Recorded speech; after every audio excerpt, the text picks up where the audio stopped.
Good morning, Kuhner country. Okay, a lot to talk about today. I wanted to talk about Fauci. He is now potentially facing a statute of limitations on whether the DOJ should finally indict him and arrest him for lying to Congress. Rand Paul is calling for the DOJ to arrest Fauci, Chicken Little. The statute of limitations will run out in a couple of days, and Rand Paul rightly is saying it's now or never. This was what I wanted to lead with today, because I want this criminal who committed crimes against humanity to be held accountable and to finally be put behind bars, to get what he deserves, and for the victims to get justice. And I will get to it. I promise. I'm going to get to this.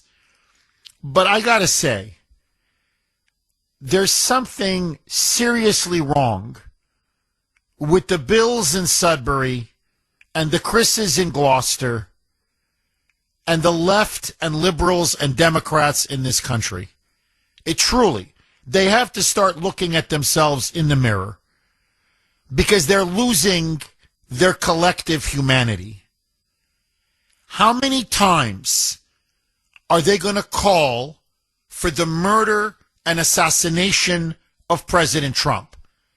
It's getting to the point that I'm sick of it. And I think the country is sick of it. And we're just completely disgusted by it.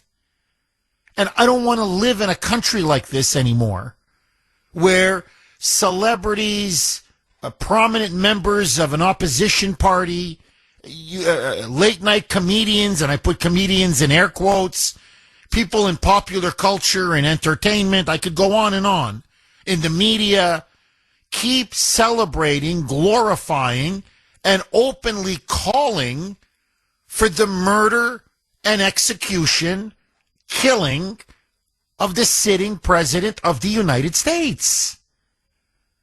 There is something seriously wrong with these people. So now it's Mark Hamill's turn. Now, he's always been, TDS, Trump derangement syndrome. He's always been a rabid leftist. In fact, he claimed when Trump defeated Kamala Harris, like Rosie O'Donnell, he wanted to leave the United States and go to Ireland or Britain. But of course, like all of them, he stays. So he's been a rabid anti-Trumper, a rabid liberal for most of his life. And frankly, if you want the truth, he's a loser. I think he's a loser. I think he landed one role, and that was, of course, Luke Skywalker in the original Star Wars trilogy. And it was the role of his life. He was lucky to get it. He's a subpar actor. Couldn't do anything outside of that role as Luke Skywalker. He was fortunate to have gotten it because the role made him. And he's a subpar actor and a subpar, in fact, disgusting scumbag human being. And so here's exactly what happened. This left-wing scumbag, and I'm sorry to call names like this, but that's what he is, met with Obama several days ago, the dear leader himself, on something called, May the Fourth Be With You, a playoff, May the Force Be With You from Star Wars. And it was a celebration of May 4th. I know because Ashton had his friends here. It was a big thing, May 4th. I'm going to do it Star Wars, and they were playing video games and gaming all day. Anyway, it was a big thing among Star Wars fans. May 4th, May the 4th be with you.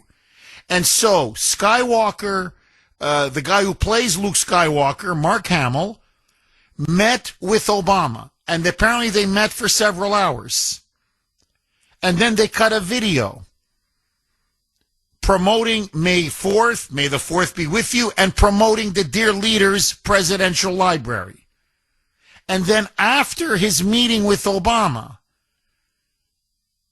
Hamill then goes on Blue Sky, which is essentially X for crazy left-wingers, okay, for the Moonbats. That's their social media platform. And on Blue Sky, he posts an AI-generated picture, this was yesterday, posts an AI-generated picture of Trump dead, lying in a grave. The tombstone right above his head says Donald J. Trump, 1946 to 2024. And then Hamill writes a caption above this AI-generated image of a dead Trump. And he writes, listen to this, if only. If only. Now, this is a clear call for the death and murder of Trump. There's no question. There's no question. Now, many of you are going to say, well, Jeff. I mean, Hollywood entertainers, so-called actors, directors, producers, late-night comedians, they've been calling for Trump's head, for his murder now, for years. What's the big deal? Hamill has a massive following. Why? Because people still remember him as the guy who played Luke Skywalker. You know? Luke, may the Force be with you. When I was a young man, a young boy, forgive me, I remember, I think I watched Star Wars 5 times, the original Star Wars, and then I saw The Empire Strikes Back, and then I saw Return of the Jedi. When I was a young teenager, young boy / teenager, I admired Luke Skywalker. I'm ashamed of this now. To me, he was a great all-American hero. I loved the original Star Wars trilogy. So he's got a massive following. I mean, millions and millions and millions. And he's telling them, as clearly as he can say, somebody needs to kill him. He's a dictator. He's a modern-day Darth Vader. Finish this guy off. And what's even more chilling is if you look at the thread after he posted this sick image, is how many mentally ill people are saying, you're right, somebody needs to kill him, somebody needs to murder him. Others saying, I'm not kidding, I will be the Luke Skywalker that will slay the Darth Vader or the Emperor. He's the evil at Trump. Trump is the evil emperor. I'm going to go take him out. You got to see the thread. He knows exactly what he's doing. And I don't think it's an accident that he posted this sick, twisted, honestly evil image shortly after he met with the dear leader. I don't think it's a coincidence. Now, what I also want to draw your attention to is, remember, he met with Obama. They discussed a lot of things. They did talk politics. And Hamill admitted that, yeah, he said, well, this is what, Obama said what the Democrats plan to do if they sweep back to power. And they believe once they will sweep back to power. They think it's inevitable now in November. So Hamill writes in the caption, if only. In other words, boy, if only this guy was dead. But then he adds this. And this shows you the mindset that the left and the Democrats have going into the midterm elections and what they want to do to Trump if they should come back to power in both the House and the Senate. So I want you to listen to this. And I hope the president's people are paying close attention. Quote, so he writes, if only. And then he continues. So you got the picture of Trump in his grave. He should live long enough, Hamill writes, he should live long enough to witness his inevitable, devastating loss in the midterms, be held accountable for his unprecedented corruption, impeached, convicted, and humiliated for his countless crimes, long enough to realize he'll be disgraced in the history books forevermore. In short, after meeting with Obama, Hamill's basically saying, look, no. We don't want him dead just yet. Oh, we want to kill him. No question. But no. First, we're going to impeach him. We're going to destroy him. We're going to imprison him. We're going to humiliate him. And then we're going to kill him. Jeff Kuhner, Boston's Bulldozer, 617-266-6868 is the number. Okay, a couple lines are open if you want to jump on. To me, I think it's very, very clear. A lot of you, by the way, are texting the Kuhner man saying, Jeff, this is almost identical to James Comey's 86-47 seashell formation. I think it's even worse. 86-47 was a little coded. I mean, it's pretty obvious. 86 means to get rid of or nix or whatever, to kill, or, and 47 is clearly the 47th president of the United States. But this guy, Hamill, who played Luke Skywalker, this clown, leaves nothing to the imagination. It's Trump in a grave, dead, with a gravestone that says Donald J. Trump, and then he has a caption that says, if only. And then he goes on to say, you know what, before we kill him, I mean, we should kill him, obviously, but maybe it's better if we just destroy him and humiliate him in the midterms. And then we impeach him, convict him, jail him, imprison him, destroy him, his family. I mean, and then execute him or then murder him. Now, what that shows is a couple of things. What it shows clearly is the level of ferocious hatred, rabid, almost demonic hatred that the left has for the president. And they're going to crawl on broken glass, if need be, to vote against him in November. They are going to be fully mobilized. They don't want to just beat him. They don't want to just block him. They want to hang him. They want his scalp. They want his head. And that of his family. And it's, again, he didn't just come out of this on his own. This is after he met with Obama. So basically, Hamill is basically mouthing off what Obama told him in private. Oh, no, we're going for his throat. We are going to reduce his presidency to rubble. We're going to impeach him on absolutely anything. And we are going to get him. And then we're going to kill him. So this is now what the left has become, what it's degenerated and devolved into.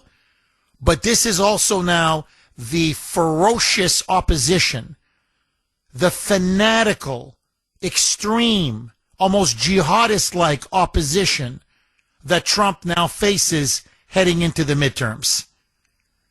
Now, let me just say something else, because this is the part that really upsets me beyond everything else. But this is the part that really got my goat when I saw this. This is only 2 weeks after Cole Allen attempted a third assassination attempt.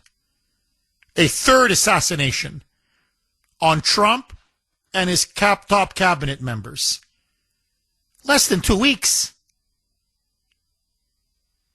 And you're already calling for him to be murdered again? And it's not just that Mark Hamill did it.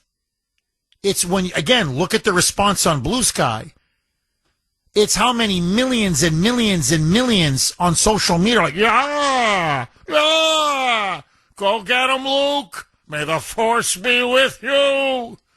Or someone else saying, I'm going to channel Luke Skywalker. Somebody needs to take out this Darth Vader or this Emperor. So they haven't even stopped. They didn't even take a breath. And they're right back now for calling for his murder and assassination. Someone is going to eventually get him. I'm sorry, but we have to acknowledge reality. This has to stop. A fourth assassination attempt, a fifth assassination attempt, a sixth. Eventually, your luck is going to run out. Especially with the weak security that he has with those moles in the Secret Service, with the holes in his security, and the vulnerabilities in his security. It is a crime. It is a crime to call for the murder of the President of the United States. The Secret Service needs to pay Hamill a visit. Luke Skywalker, no Luke Skywalker. Star Wars, no Star Wars. And arrest his ass for calling for the murder and execution of the President of the United States. And I'm never going to look at the Star Wars movies again the same way. Seriously. It's not, Luke, the Force is with you. It's, no, Luke, the TDS is with you. Or, that famous, that famous scene in at the end of the first Star Wars where Skywalker is trying to blow up the Death Star. And Darth Vader is closing in on him, and he's about to blow up Luke Skywalker's, his fighter jet. And he's like, the way Darth Vader would breathe so heavily, he's like, the Force is strong in this one. Actually, now it should be, the TDS is strong in this one. 617-266-6868 is the number. Mike was making a very good point to me. We were off air. And he said, Jeff, what the hell has Mark Hamill done in like the last, 20 years? And he's right. The guy's a washed-up has-been. He's a loser. He had that one role as Luke Skywalker, and that's it. He tried to do other movies. He wasn't good. He's a horrible actor. And then he got into voiceovers. He did the voice of the Joker in this animated Batman series, or the Hobgoblin, one of the enemies in a Spider-Man animated series. So that's what this guy does. He had one role, and it wasn't because he was so good at it. They just put him in the right role. With a great director, and in a great trilogy that people loved. It was one of the biggest sensations, really, of the late 70s, early 80s. It's Star Wars. Okay, it's a cultural icon now, and that's it. That's his career. You're right. No, you're right. People don't know him as Mark Hamill, the actor. They know him as Luke Skywalker. Yeah, that's right. No, you're right, Mike. No, you're right. Most people would have the same reaction. Mike says, look, you put a picture of him in front of me. I'm not going to say Mark Hamill. I'm going to say Luke Skywalker. Like, I don't even know his real name. That's all I know him as. I'm going, yeah, that's Luke Skywalker. Like, well, actually, no, it's Mark Hamill. So that's, so he's look, instead of being grateful that he got the role of a lifetime, and it was the role of a lifetime, and that a mediocre actor like him, wooden, almost no talent, ended up becoming a gazillionaire because he was chosen to play this part. And Star Wars and the trilogy became an absolute sensation, a global sensation. No, all he does is dump on the United States. And frankly, dump on his father. His father was a Navy man. His father voted for Nixon. And he can't stand the fact that his father was his words, these are his words, that my dad was a Nixon Republican. I'm like, okay. And it's like he never forgave his dad. And what, by the way, most people don't know this. I only found this out much later. And man, was it a disillusionment. The original Star Wars trilogy by George Lucas, you know, the Rebels, you know, Luke Skywalker, Princess Leia, Han Solo, all those characters, Chewbacca, the Rebels against the evil Empire, you know, Darth Vader and the Emperor, the Rebels were based on the Viet Cong. George Lucas in multiple interviews said, no, I based Star Wars on the Vietnam War. The communists were the good guys. The Viet Cong were the good guys. And so, you know, the rebels, you know, Skywalker and Han Solo and Chewbacca and all the stars of the movie. No, they're like the Viet Cong. They're the guerrillas, the little guys, as he called them, fighting the evil empire. And who's the evil empire? According to George Lucas, who, by the way, I didn't know this, was a rabid anti-American leftist. He said, well, no, the empire is the United States. America is the evil empire. And then, well, who is the emperor? You know, the one that even controls Darth Vader. Palantine, I believe is how you said his name. But anyway, the emperor, the evil emperor. Is it Hitler? Did you base it off Hitler or Stalin or Mao? No. According to Lucas, I'm not kidding. Richard Nixon. The emperor is based off of Richard Nixon. Nixon is the most evil man, according to Lucas. And when I read this, I'm like, buddy, you're crazy. I mean, you're nuts. So now, if you look back at the original Star Wars movies, you can actually see it. Lucas openly brags. He goes, oh no, I put in all sorts of little things to give it a political slant. He goes, a lot of people didn't pick up on it. But no, that was the Vietnam War. And the good guys were the Viet Cong. And the bad guys were the United States. And the baddest of the bad was Richard Nixon, embodied in the emperor. Now, to be fair to George Lucas, yes, he's a crazy anti-American left-winger. But he's a little more circumspect. He doesn't, he's not going to put Trump in a grave. Okay, he hides it a little bit. He doesn't flaunt his leftism, his anti-Americanism. But this guy, Hamill, he can't shut up. He just can't shut up. And I think now he's crossed the line. I don't know what Obama told him, but he obviously got very excited by what Obama told him in private, and he just couldn't help himself. Now, when you start putting the grave, a president in an AI-generated grave, dead, and you start writing, if only, that is, you can't get clearer than saying, execute him, murder him. And only less than 2 weeks after Cole Allen was the third assassin to try to murder the president in less than 2 years. And the White House on this, by the way, the White House is livid because they know the kind of following Hamill has, Luke Skywalker has among many leftists and liberals on Blue Sky. He could inspire God knows how many people to try to kill the president. This man is a sick individual. And it is precisely this kind of violent, hateful rhetoric that has inspired 3 assassination attempts against the president. And what Hamill is saying is, we need a 4th. And this time, don't miss. So, no. It's time. Enough is enough.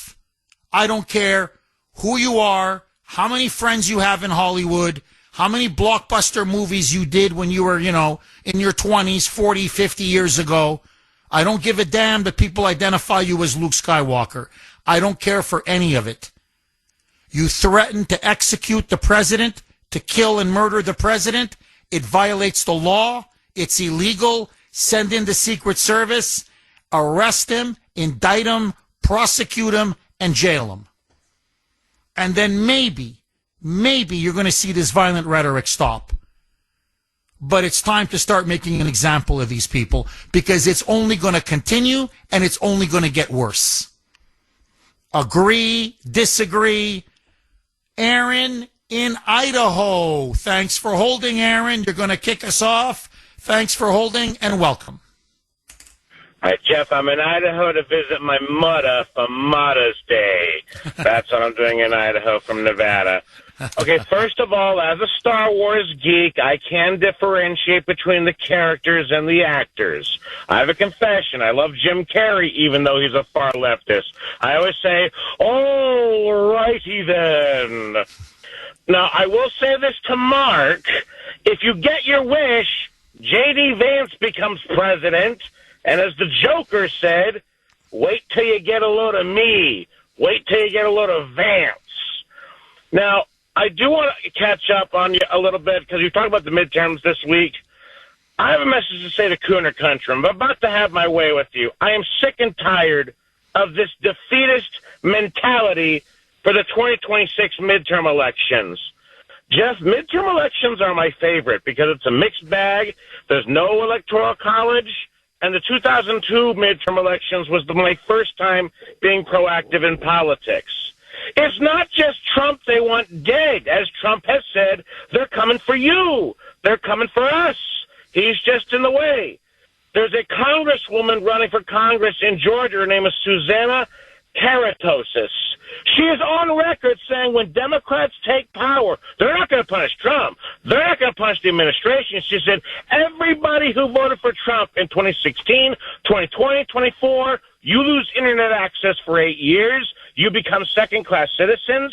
And she has even said they'll be forced to take CRT training and diversity training, or else they are all fired from their jobs. So there's already a fate waiting for us. However, I do want to... Aaron, do me a favor. We're up against a break. I want you to finish your thought. 617-266-6868 is the number. Okay, let's go right back to Aaron in Idaho. Aaron, you're saying there's no reason for anybody to be pessimistic about the midterms, to be a Debbie Downer. You're saying things are looking up. There's a way out. We will win. Go ahead. Finish what you were saying, Aaron. Thank you, Jeff. First of all, normally I pounce Republicans, but this past month they finally grew a spine on the gerrymandering, and kudos to DeSantis. Look, the Republicans can and will be lazy, but what happened in Virginia, that woke them up. And they went, oh, you want to take our 6 congressional seats away? Well, we'll take yours away. You know what? Thanks for joining the party, pal. Look, to everyone who says we're doomed in the 2026 midterm elections, let me go over the numbers. And may I remind you, Jeff, I predicted the 2022 midterm elections 3 times. Remember I called you before and after and said the Republicans were going to blow that election? I got a feeling the Democrats are going to be the ones who are going to blow this. This is from CNN and Steve Kornacki from MSNBC. Go look this clip up. They were bragging, oh, wow, Trump's numbers are in the toilet. How good are the Democrats looking? And Steve Kornacki was panicking. He says, the Democrats' numbers are just as bad. Okay, pop quiz, Kuhner Country. 2006 midterm elections, the Dems were leading plus 18 in the pre-election polls. 2018, the Democrats were leading plus 10 in the midterm election polls.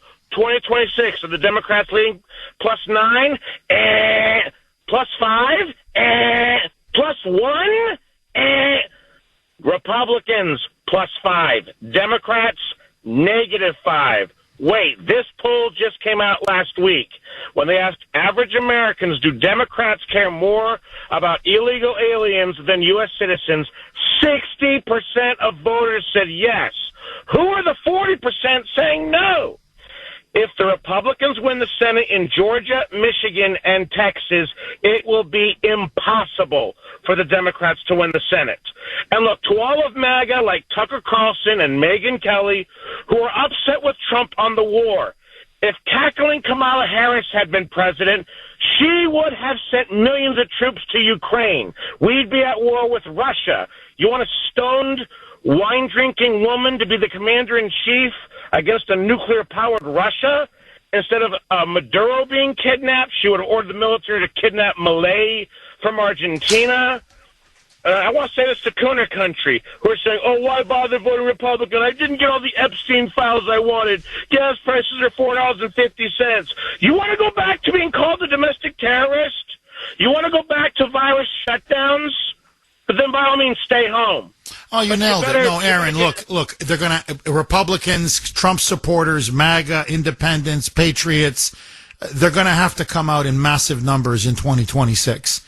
Because you're right. You know, Kamala's not on the ballot, but she is on the ballot.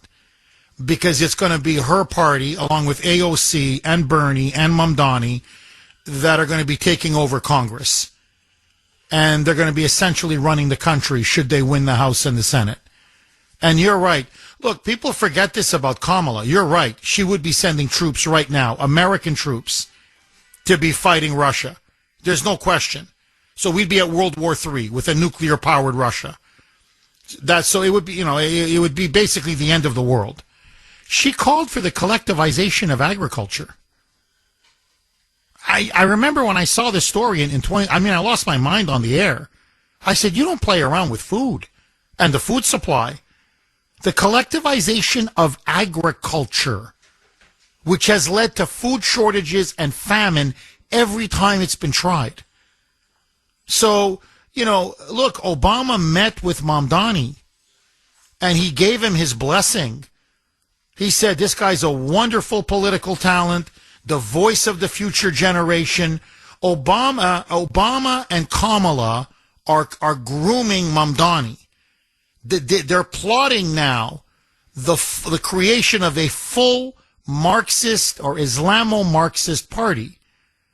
That's what's going to be taking over the country if they win this November. So Trump is the only option. The Republicans are the only option. And I said this before, that's Trump's ace in the hole. Every time these Democrats open their mouths, they are so vile, so extreme, so radical, so hateful, almost demonic, that people are going to say, I don't want that. I may not like the Republicans, but that I don't want. And I believe that's why we're going to have a chance to win the midterms. I agree with you. Especially if Trump can end this war quickly and get gas prices coming down.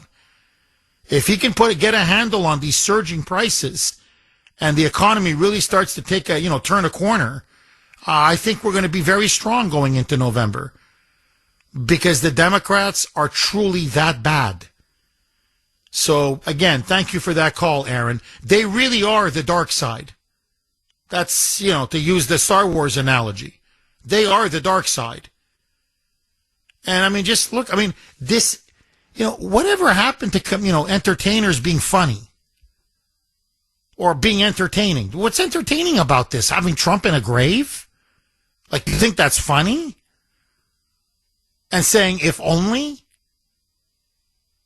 So, no, it's truly, TDS is real. As many people are emailing the Kuhner man saying, Jeff, there really is something now to this Trump derangement syndrome. It's looked like they have rabies. They're just rabid. They've lost their minds. Now, let me tell you what my concern is very quickly because I want to go back to the phone lines. This is from Mary. She emailed me. And this is in Newport. Okay? In Newport, local newspaper. Graffiti was found. 8647. Police now apparently, they washed it away, and they're going to try to find the culprit. Mary says, I doubt they'll even really try. I agree with Mary. But the point is, you're starting to see stories. in local papers. You see it everywhere on social media and on Facebook, where 8647 is becoming almost like the rallying cry or the slogan of la resistance, la resistance.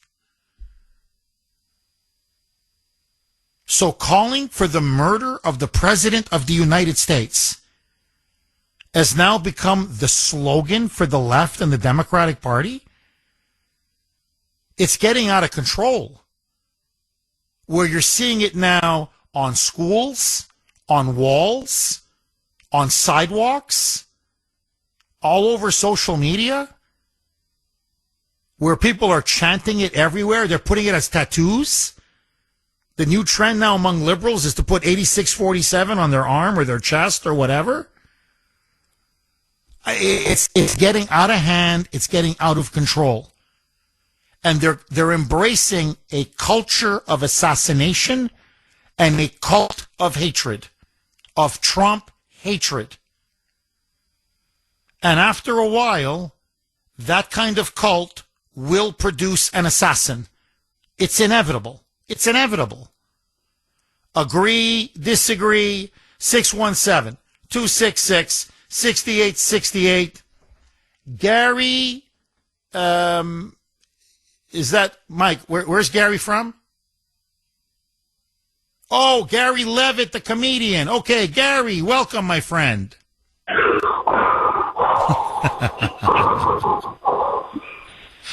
Young Skywalker, Mark Hamill, I see that you have come to the dark side for TDS. Luke, you're a fine excuse for a Jedi warrior. A fact you will grow, Luke Skywalker. Maybe, maybe not. So I'd like to recruit Jeff Kuhner as a Jedi warrior. Oh, good, Skywalker. Good, Hamill. Let the rage begin. Good. This is CNN, the Clinton News Network. By the way, we are going to recruit Chris Christie to play the part of Jabba the Hutt.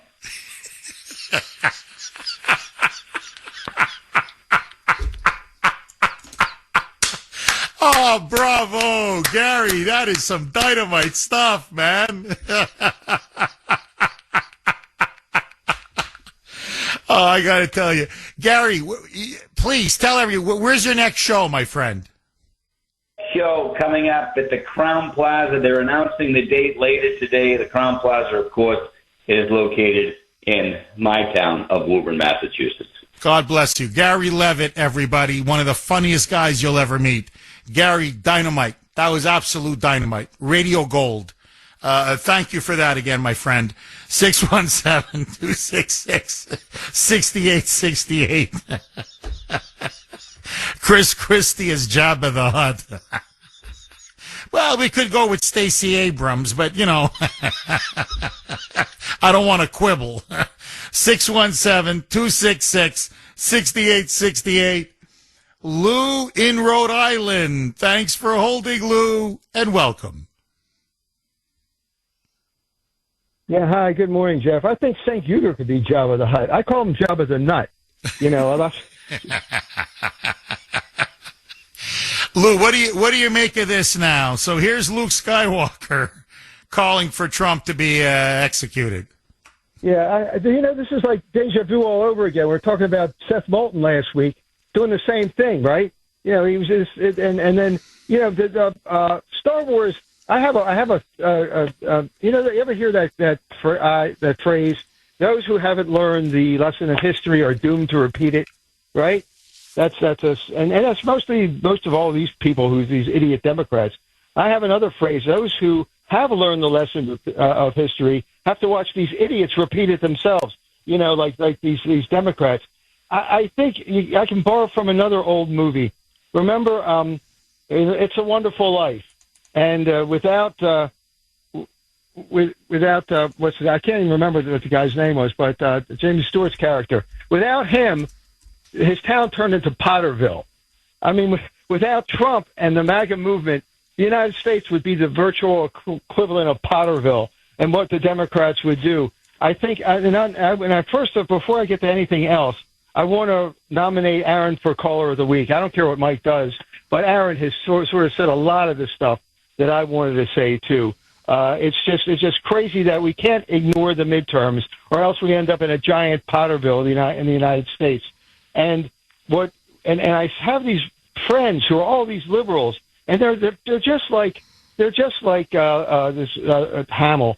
They're just like him. They think they're on, as you know, that the Star Wars was based on a concept called a hero's journey. They think they're all heroes, supporting the Ayatollah and supporting the Green-Red Revolution, supporting people like Mandami and Obama. They think they're all these great heroes out there who are going to go out and defeat the horrible Trump, who is actually the real hero in this adventure because he's trying to uphold liberty. I asked, these people are always saying, oh, I can't live in the United States. It's so oppressive. I always ask them, what rights have been taken away from you? Nothing. This is an illusion. This is a delusion. This is a mental illness. They are living they have a real mental illness, and we have it on their hands. And we have it on our hands. We have to live with them with their mental illness. And you know who their Luke Skywalker is? The same person we talked about last week. Graham Plattner is their hero. He's the hero now. Can you believe this? This is so crazy that Graham Plattner has now become the Luke Skywalker, and Mandami have become the Luke Skywalker of the Democrats. And one thing I would really like you to discuss, and I once read this book years ago. It's called The Russians by Hedrick Smith. You might be familiar with it. And he analyzed Russian society.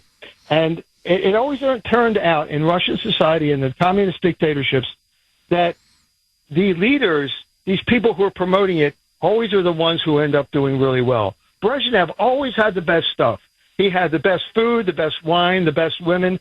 I mean, they always end up with the really good stuff, the leaders. You even see that with the leaders of Hamas. They all lived in luxury there in Qatar. You know, they always end up with the good stuff while the people have to suffer. And so I think for a couple of minutes you should discuss what this country would look like without Trump and without MAGA and without the election in 2024. We would turn into Bidenville. It would be horrible. It would be absolutely horrible, or Harrisville, or whatever that would be, because the United States would look like hell, and they would just go more and more and more into what the Obama and Biden and Harris people wanted to do to this country, which is basically destroy it and take away all of our rights. And I think one of the things that's going to be the big bullet in this election is this fraud. They are the people who, for years and years and years, about the poor, we need child care, we got to take care of the homeless, we need to provide health care. And where was all the massive fraud? All of the massive fraud was in all the things that they championed, in health care, in child care, and in homelessness, and in trying to provide all these things for people they stole the money from. And I think that might be the silver bullet that helps win the election in the midterms. And get it's coming out. Look, I got to say this. You're right. You're absolutely right that we're talking now hundreds of billions, if not $1 trillion in fraud. The amount is mind-boggling. And it's Medicare fraud, Medicaid fraud, child care fraud, welfare fraud, Social Security fraud, school lunch programs. There's nothing they didn't swindle or steal. It truly is how pervasive this fraud has been in California, in New York, in Illinois, here in Massachusetts, in Minnesota. There was, in fact, a Somali who was caught, literally raping Medicare. Swindled it of over $100 million. Got no jail time. Convicted, pled guilty, to be more accurate, and Keith Ellison said he's not going to serve a day in prison. This is what the Democrats are doing or trying to do in state after state. And the voters in Minnesota found out about it. They're absolutely outraged at how the Democrats who are complicit are trying to cover this up. But, you asked the $64,000 question. Say Kamala won in 2024. Say Kuhner country, along with the rest of the heartland, middle America, didn't rise to the rescue. Okay? We didn't rise to the rescue and put Trump over the top. And he won, by the way, the popular vote. He won the Electoral College decisively. He ran the table on all 7 swing states. It was a clear mandate. There's no getting around this. It was a clear, overwhelming mandate. Well, how would the country look like? Very simply, we would be the Venezuela of the North. That's what would have happened. That's what we'd be living in right now. You know, Kamala Harris was asked, it was the most pivotal moment of the campaign, and she went on The View, which couldn't be more pro-Kamala, couldn't have given her a more softball interview. And they said to her, what would you do different than what Biden has done? Now, any moron would have said, oh, I think I would have handled the border a little differently. You know, in other words, I mean, I wasn't going to, I'm not going to swamp us with tens of millions of illegals, unvetted, criminal illegals pouring in. I mean, that's a layup. Any idiot would have said that. Her answer, nothing. That was her answer, nothing. And even The View, those, those moonbats on The View, and, they're not the sharpest tool in the tool shed. Okay, they're not the brightest light bulbs. And even they were like, nothing? Like hello? Like, don't you want to say the border? Like, don't you want to, come on, inflation? Don't you want to just say the obvious there? No, nothing. Because she's an acolyte, a puppet of Obama. The way Biden was a puppet of Obama. And so we would have tens of, the border would not be closed. The border would be wide open. Tens and tens of millions of illegals would continue to be pouring in. We would be absolutely overwhelmed. Crime would be out of control. Fentanyl would be coming in at record numbers. Inflation that we had under Biden would be raging across the country. You think $4.50 a gallon is high? Under Biden, it was $5 a gallon. If it was Kamala, it would go up to $6, $7 a gallon. You'd have no middle class. The working class would be decimated.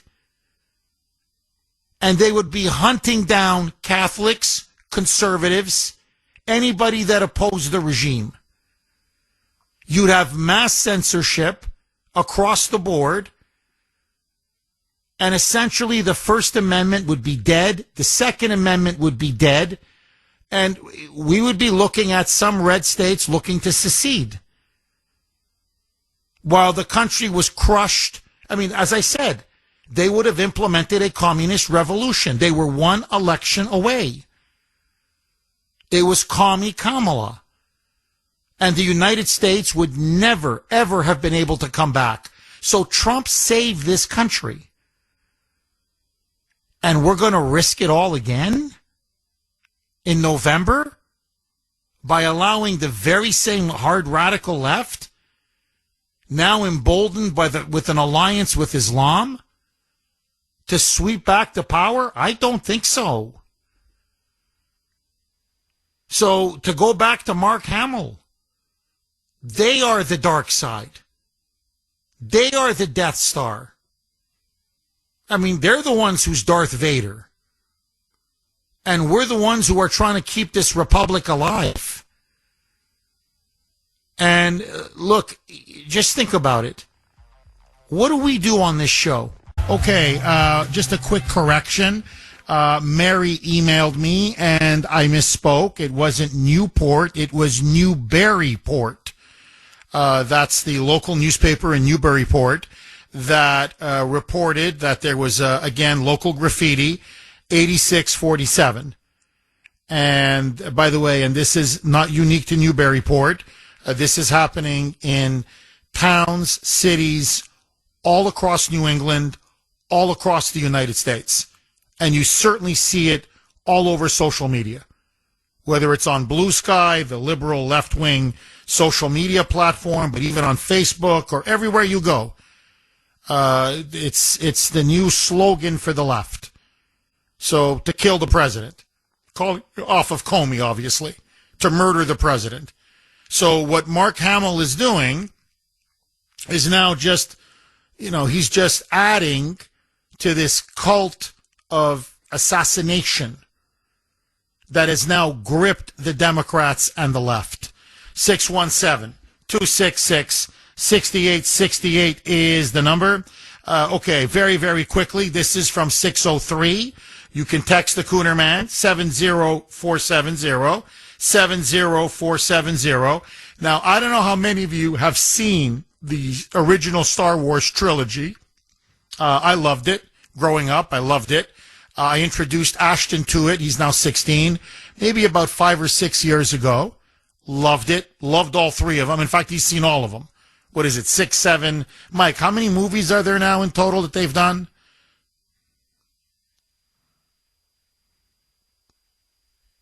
10, 11, that many? 12. Okay, well, whatever. Ashton's seen them all. I mean, he loves it. He's a big Star Wars fan, loves them. Anyway, if the Emperor, okay, Palpatine, I believe is the name. If you've seen the movie, the Emperor, with the disfigured face and the bulging eyes and just, whatever, he looks so creepy and evil. Well, 603 says, Jeff, it's kind of funny that Mark Hamill compared Emperor Palpatine to Richard Nixon when everyone else on the planet compares Emperor Palpatine to George Soros, who, by the way, Mark Hamill is probably a big fan of. Maybe it's just me, but I think Mark Hamill must come from a galaxy far, far away. Touche, 603. But really, the Emperor does look like George Soros. If you can picture the Emperor, especially in the Empire Strikes Back and in Return of the Jedi, you're like, my God, it's Soros. It's like a double. Okay, so a lot of people are messaging, emailing the Kuhner Man on this. Everybody's having a little bit of fun. This is from Mark on Messenger. Jeff, Mark Hamill / Luke Skywalker should know better. If you kill Obi-Wan Kenobi, he will become even more powerful. I guess Trump is Obi-Wan Kenobi. He will become even more powerful than he could possibly imagine. But I have a message for Luke Skywalker. Luke, Trump is your father. Your daddy.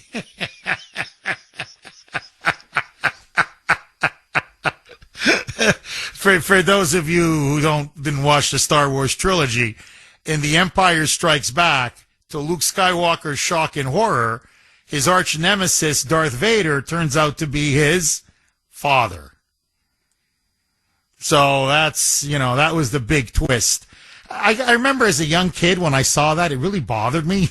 Like, how could such a good guy like Luke have such an evil father like Darth Vader? When you're like 10 years old or 11 years old, like, no, no, why? No. So I kept hoping that it wouldn't be true, but of course in Return of the Jedi, it's true. But anyway, let that go. This is from Larry on Messenger.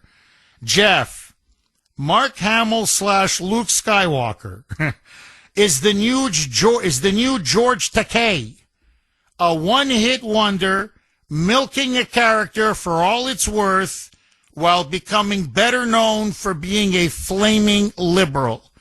Great point, Larry. And by the way, Takei is another one, or was another one, that just, kill him.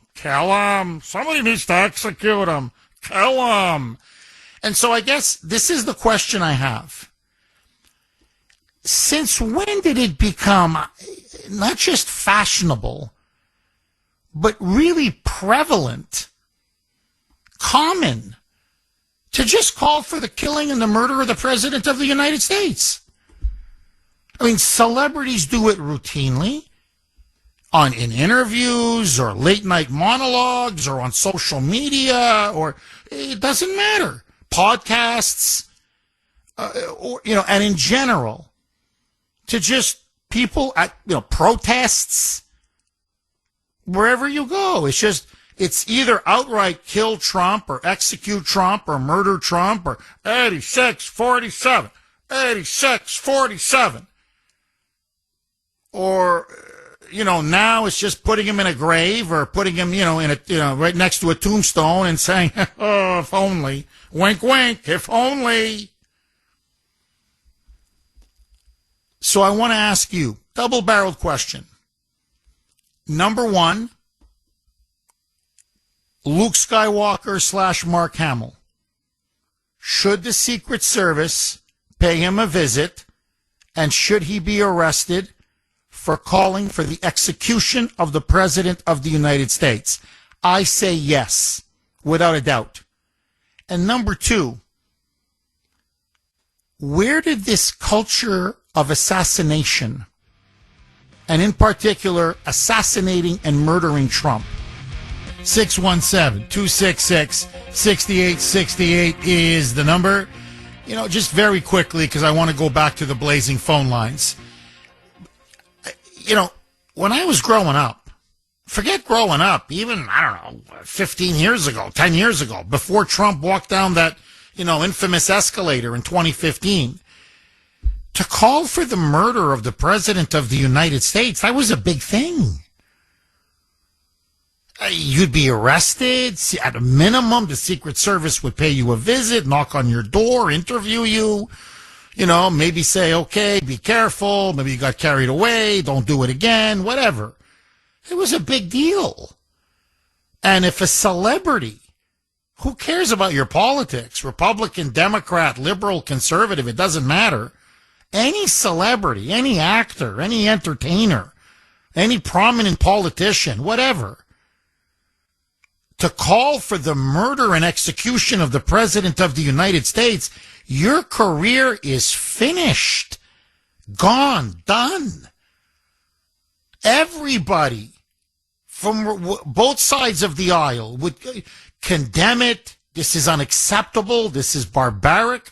This is primitive. This is third world. Now you're a hero. Now it's just part of being a leftist. It's part of being a liberal. They should, kill him. Somebody needs to shoot him. I'll do it. Somebody just give me the gun. I'll do it. It's changed. It truly is. Our culture has really changed. Where now political violence is actually glorified. And again, go back to Mark Hamill just for a second. You look at his thread on Blue Sky, outside of a few conservatives, and they say I'm a conservative, who are condemning him, it's 99%. It's all liberals saying, love it, Mark, keep going. Yep, somebody needs to really put a bullet in this guy. I mean, not only are they, championing it, I can read you the threads. I'll do it. I'll be the Luke Skywalker that takes down the evil emperor. Or I'll be the Luke Skywalker that takes down Darth Vader. So what he's doing, and he's doing it deliberately, is put it out there knowing that some mentally ill person is going to pick up on it and be inspired by it. Because when they see Mark Hamill, they don't see some washed up, crazy moonbat actor. Okay, a has-been. They see Luke Skywalker, the hero of Star Wars. And if he's calling for Trump to be killed, well, then I'm going to do what Luke Skywalker asks me to do. So he's clearly sending a message. He wants to inspire a crazy lone wolf to succeed where Cole Allen failed. Agree, disagree, 617-266-6868. Bob in Plymouth. Thanks for holding, Bob, and welcome. Thanks for taking my call. My pleasure, Bob. You know, let me ask you a hypothetical question. What would the headlines be if we started seeing 86, 43, 44? What would happen then? Oh, my God. Suppose you start seeing it on the walls all over town. Oh, my God. If we had 86-44 or 86-43, you're right, Obama. If we had 86-44, it would be 24/7 saturation coverage in the media. It would be nonstop. It would be the local news, the evening news, CNN, MS Now, New York Times, Washington Post, Boston Globe, Associated Press, the wire services. We're a deeply racist country. We're a pathological country. We're a sick country. We're a white supremacist country. We're a Nazi country. We have to reflect what is wrong with us. There's something seriously sick and twisted. It wouldn't end. The Republicans would be crucified. Conservatives would be crucified. Most conservatives would be censored. My show would be taken down just because it's on a show that opposes Obama. If you oppose Obama, you have led to this. Your show must be taken down. I mean, they would go apoplectic. I can't. The reaction would. They would lose their minds. It would lead to a social explosion if you saw graffiti everywhere, 86-44, or say several prominent actors calling for the Obama to be murdered, or a former Republican FBI director putting seashell formation saying 86-44. Or imagine, Bob, 3 assassination attempts on Obama in 2 years. And with people like me in the media glorifying the assassination of this dictator, this king, this Hitler. I mean, the left we'd have a civil war. Eventually, it would be a civil war. The left would take it to the streets. Bob, am I wrong? Exactly right, but it was only hypothetical. I didn't mean to start a riot here, No, but you're right. They would riot. I think you nailed it. It would be Black Lives Matter 2020. I mean, they would just go berserk. They would go to the streets and they would burn city after city. If there was graffiti everywhere, 86-44. Yeah, you nailed it. Bob, I got to ask you, where is this coming from? Look, they hated Reagan. They hated Nixon. I mean, I could go on. They hated George W. Bush. They hated him. They really hated him. But they didn't, I mean, sometimes they would at a protest or whatever. Some hotheads would call for the president to be murdered. But not like this. Not millions and millions and millions and late night shows and Hollywood actors and leading Democrats and people in the media and, this how common, how, it's just so prevalent now. Really, it's like breathing. You should see that. I mean, I get death threats all the time. I remember when I first started in this business, Bob, a death threat was a serious thing. Now I get so many. Okay. Yeah. Okay. Oh, another one. Oh, another one. So the way death rolls off the lips, or I guess in this case on the keyboard, off their fingers, of liberals and Democrats, it's like it's nothing. It's like breathing. And it's, yeah, that's right. A lot of it is from you and Sandy, Mike. I'm like, no, I think this is Sandy pretending to be Pierre Delecto. No, that's Mike. With a phony email that says Joe Johnson, but that's Mike. But, Bob, what I'm saying is something has changed within the Democratic Party and on the left. And they embrace violence. They glorify violence. They see it as a legitimate political option. And in a sense, they're almost addicted to it. They can't stop. It's like this TDS, it just feeds on itself. And they just can't, kill them. They just can't, it's compulsive. Bob, what's your theory? I don't know. All I know is that I was a Democrat as a young person, and I voted for Kennedy.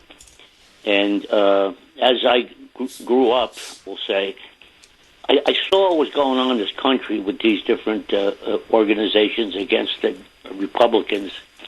And what's going on now against Trump, you don't go on against J.D. Vance or Rubio or whoever takes his place. So it's going to be never ending.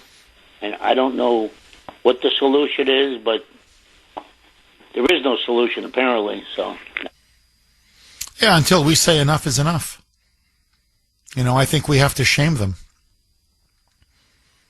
We have to truly shame them.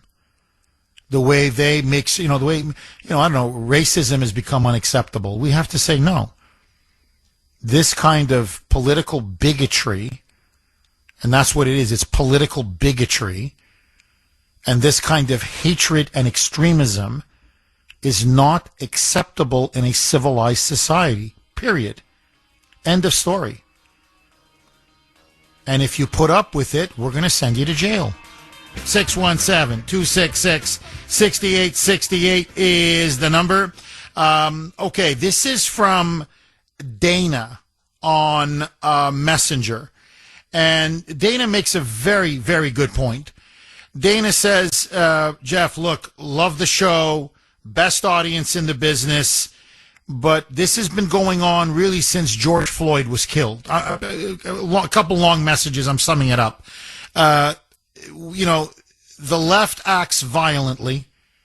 They riot, they loot, they murder, they plunder, they burn. Now they threaten to kill. And conservatives just sit back and do nothing. And as Dana says, it's, we can't just keep sitting back and let these people do what they want to do. It's time for action. Talk. It's enough talk. We need action. And Dana, I agree. I completely agree. And that's why this is where I think the Department of Justice has to move. I mean, this is our Department of Justice. It's no longer the Biden Department of Justice. And I'm not saying it's a silver bullet, but it'll go a long way towards ending this garbage. Make an example out of somebody. Arrest somebody. And I don't mean arrest an innocent person, obviously. Arrest someone who's clearly guilty. Luke Skywalker, Mark Hamill. Okay, Comey, yes. That's a good start. But no, Mark Hamill. Look, you have an AI-generated photo of Trump lying dead in a grave with his tombstone above him. And Hamill says in the caption beside it, if only. The only thing you could say more is, can somebody please kill him? How much clearer you want to make it? He's calling for the execution of the President of the United States. And then what's really sick and grotesque, twisted, sick. He says, well, first, no. You know what? Killing him now is almost too good. Because he goes on this rant saying, first, I want him to be alive when he gets humiliated in the midterms. When he really loses, and then we have the power. We have the whip hand, as they say. And then we're going to impeach him. And then we're going to convict him. And then we're going to humiliate him. And then we're going to execute him. You're sick, man. Like, really, the elevator doesn't go to the top. I don't know if it's too much cocaine. I don't know. I don't know because you never got another meaningful part after Luke Skywalker. I don't know. Maybe because you realize you're just a loser deep down who hit the lottery when George Lucas plucked you out of obscurity to play Luke Skywalker. I don't know what it is. I don't care. But that's a naked call for the assassination and execution of the President of the United States, which black letter law. It is illegal. That's it. Knock on his door. Did you intend for the President to be killed? Because I think your words speak for themselves. He's so stupid, he'll say yes. Okay, turn around, sir. Read him his Miranda rights, slap the handcuffs. Now, you just arrest a couple of them, high profile, and throw the book at them, and it's going to stop.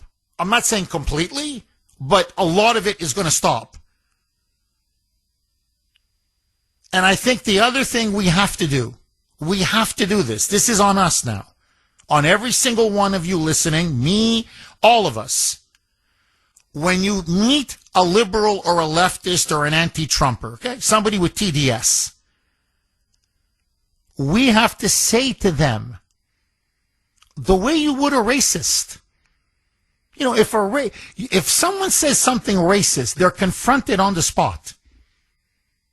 They say anything that's racist, they're shamed. They're called out. They're held accountable for their words. Why don't we do the same? I don't know why. We just turn the other cheek and say, you don't call for the murder or violence or execution or killing of any individual. Never mind the President of the United States. Shame on you. You should be ashamed of yourself. And then they'll turn around and say, but Trump's a dictator. I don't care what you think about Trump. Whether you like him or dislike him. It's a free country. You can like or dislike whoever you want. But you don't call for someone's political murder.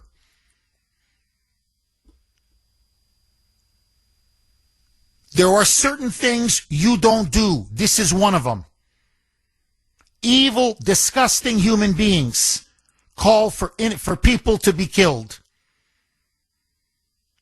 Shut up. We don't want to hear it. Okay? You're a hater. You're a disgusting hater. You're a political terrorist. The moment you start calling for violence, you are a terrorist. That is the definition of terrorism. Shame them. Embarrass them. Call them out. And by the way, that's how the racists were put in their place. That's how the white supremacists were put in their place. Have somebody yell out white power. See what happens. Have some racist come out and call, somebody the N-word or whatever. See what happens. Nobody just shrugs and says, oh, well, what can you do? We have to do the exact same thing now to the left. The exact same thing. Agree, disagree, 617-266-6868. Very quickly, I want to read this from Messenger from Dolores. Happy Friday, Jeff. Well, happy Friday to you, Dolores. These evildoers, always calling for President Trump to be assassinated, will be happy only temporarily. They will find someone else they'll want killed. They thrive on hatred and misery. You're a genius, Dolores. You're a genius. Dolores, don't get me wrong. I only have eyes for my wife. But I love you in a non-sexual way, my friend.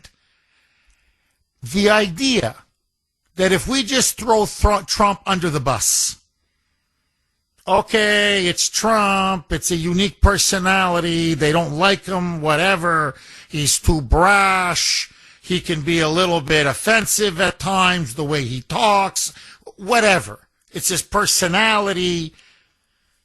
You think we give them Trump and that ends it? They're already calling for the murder of J.D. Vance, anticipating him as the heir apparent. Dolores is completely right. Once they take out Trump, it's like Hitler, really, since they love the Hitler analogy and Nazism, it's appeasement. Okay, well, we'll just give them Trump, and then they'll be happy. You're just whetting their appetite. It'll be JD. If it's not JD, it'll be Rubio. If it's not Rubio, I don't know where. Tulsi Gabbard. It'll be you. It'll be me. So this culture of hatred and this love of assassination and political violence, this is a cancer. It spreads. And the more you feed it, the bigger it grows. So it's not going to end with Trump. In fact, if you want my honest opinion, I think it's going to get worse if Vance wins in 2028. Because Trump is a deal maker.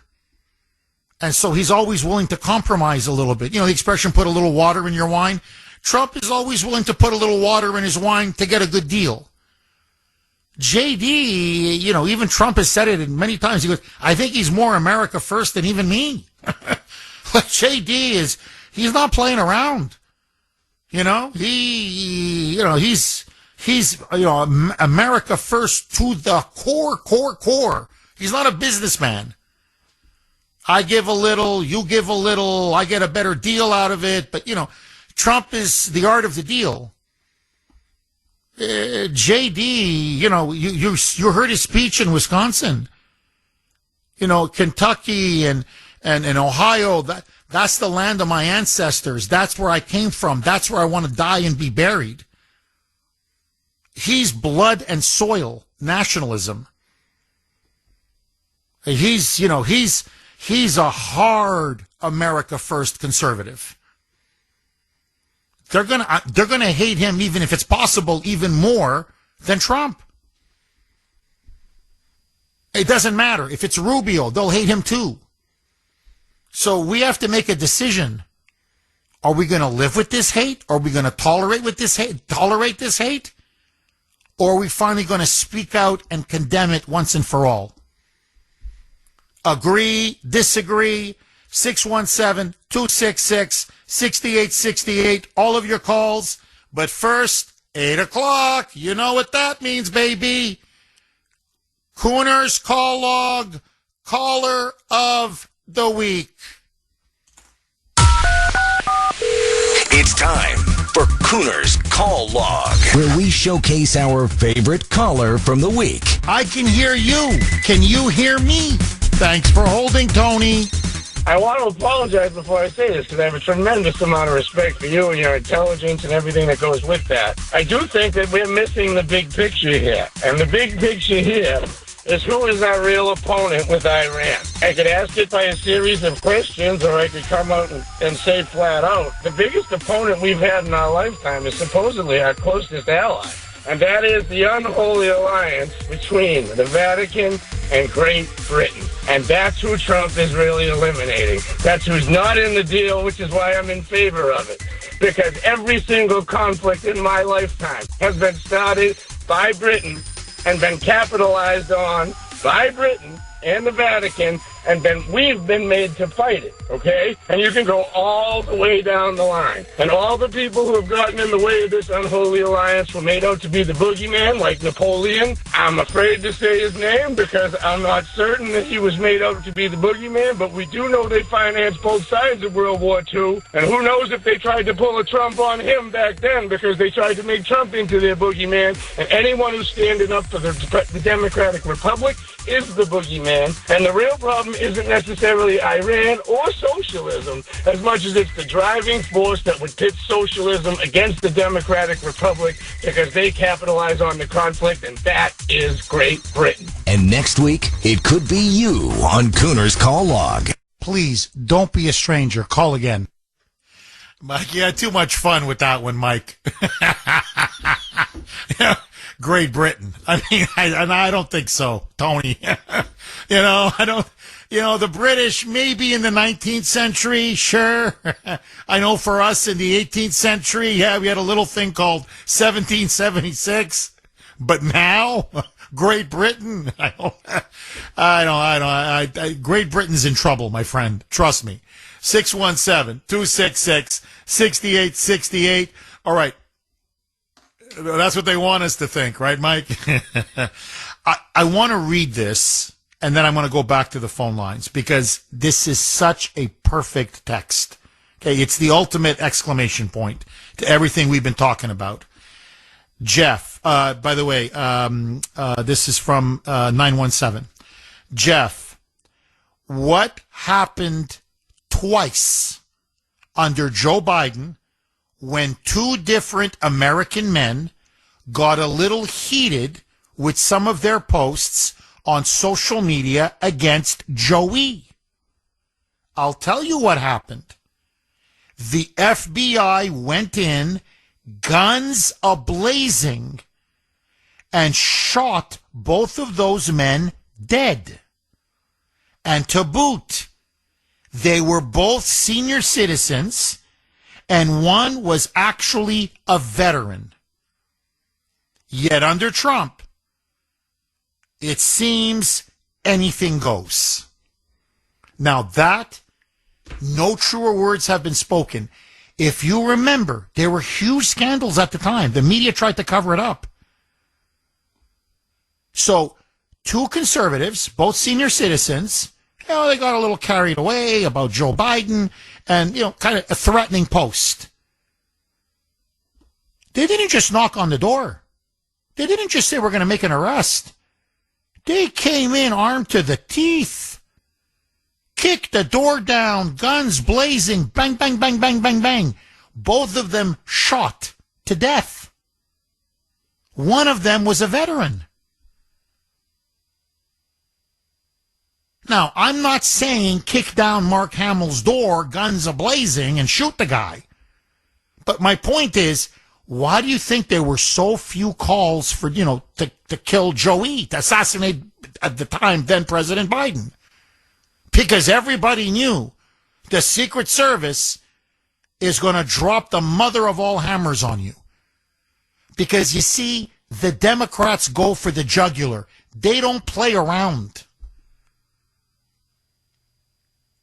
And if you just allow this to go on and on and on, it festers and festers and it grows. So all I'm saying is, fight like the Democrats. Under the Democrats, you threatened Joey, they shot you up. I'm not even saying shoot you up. I'm just saying arrest them.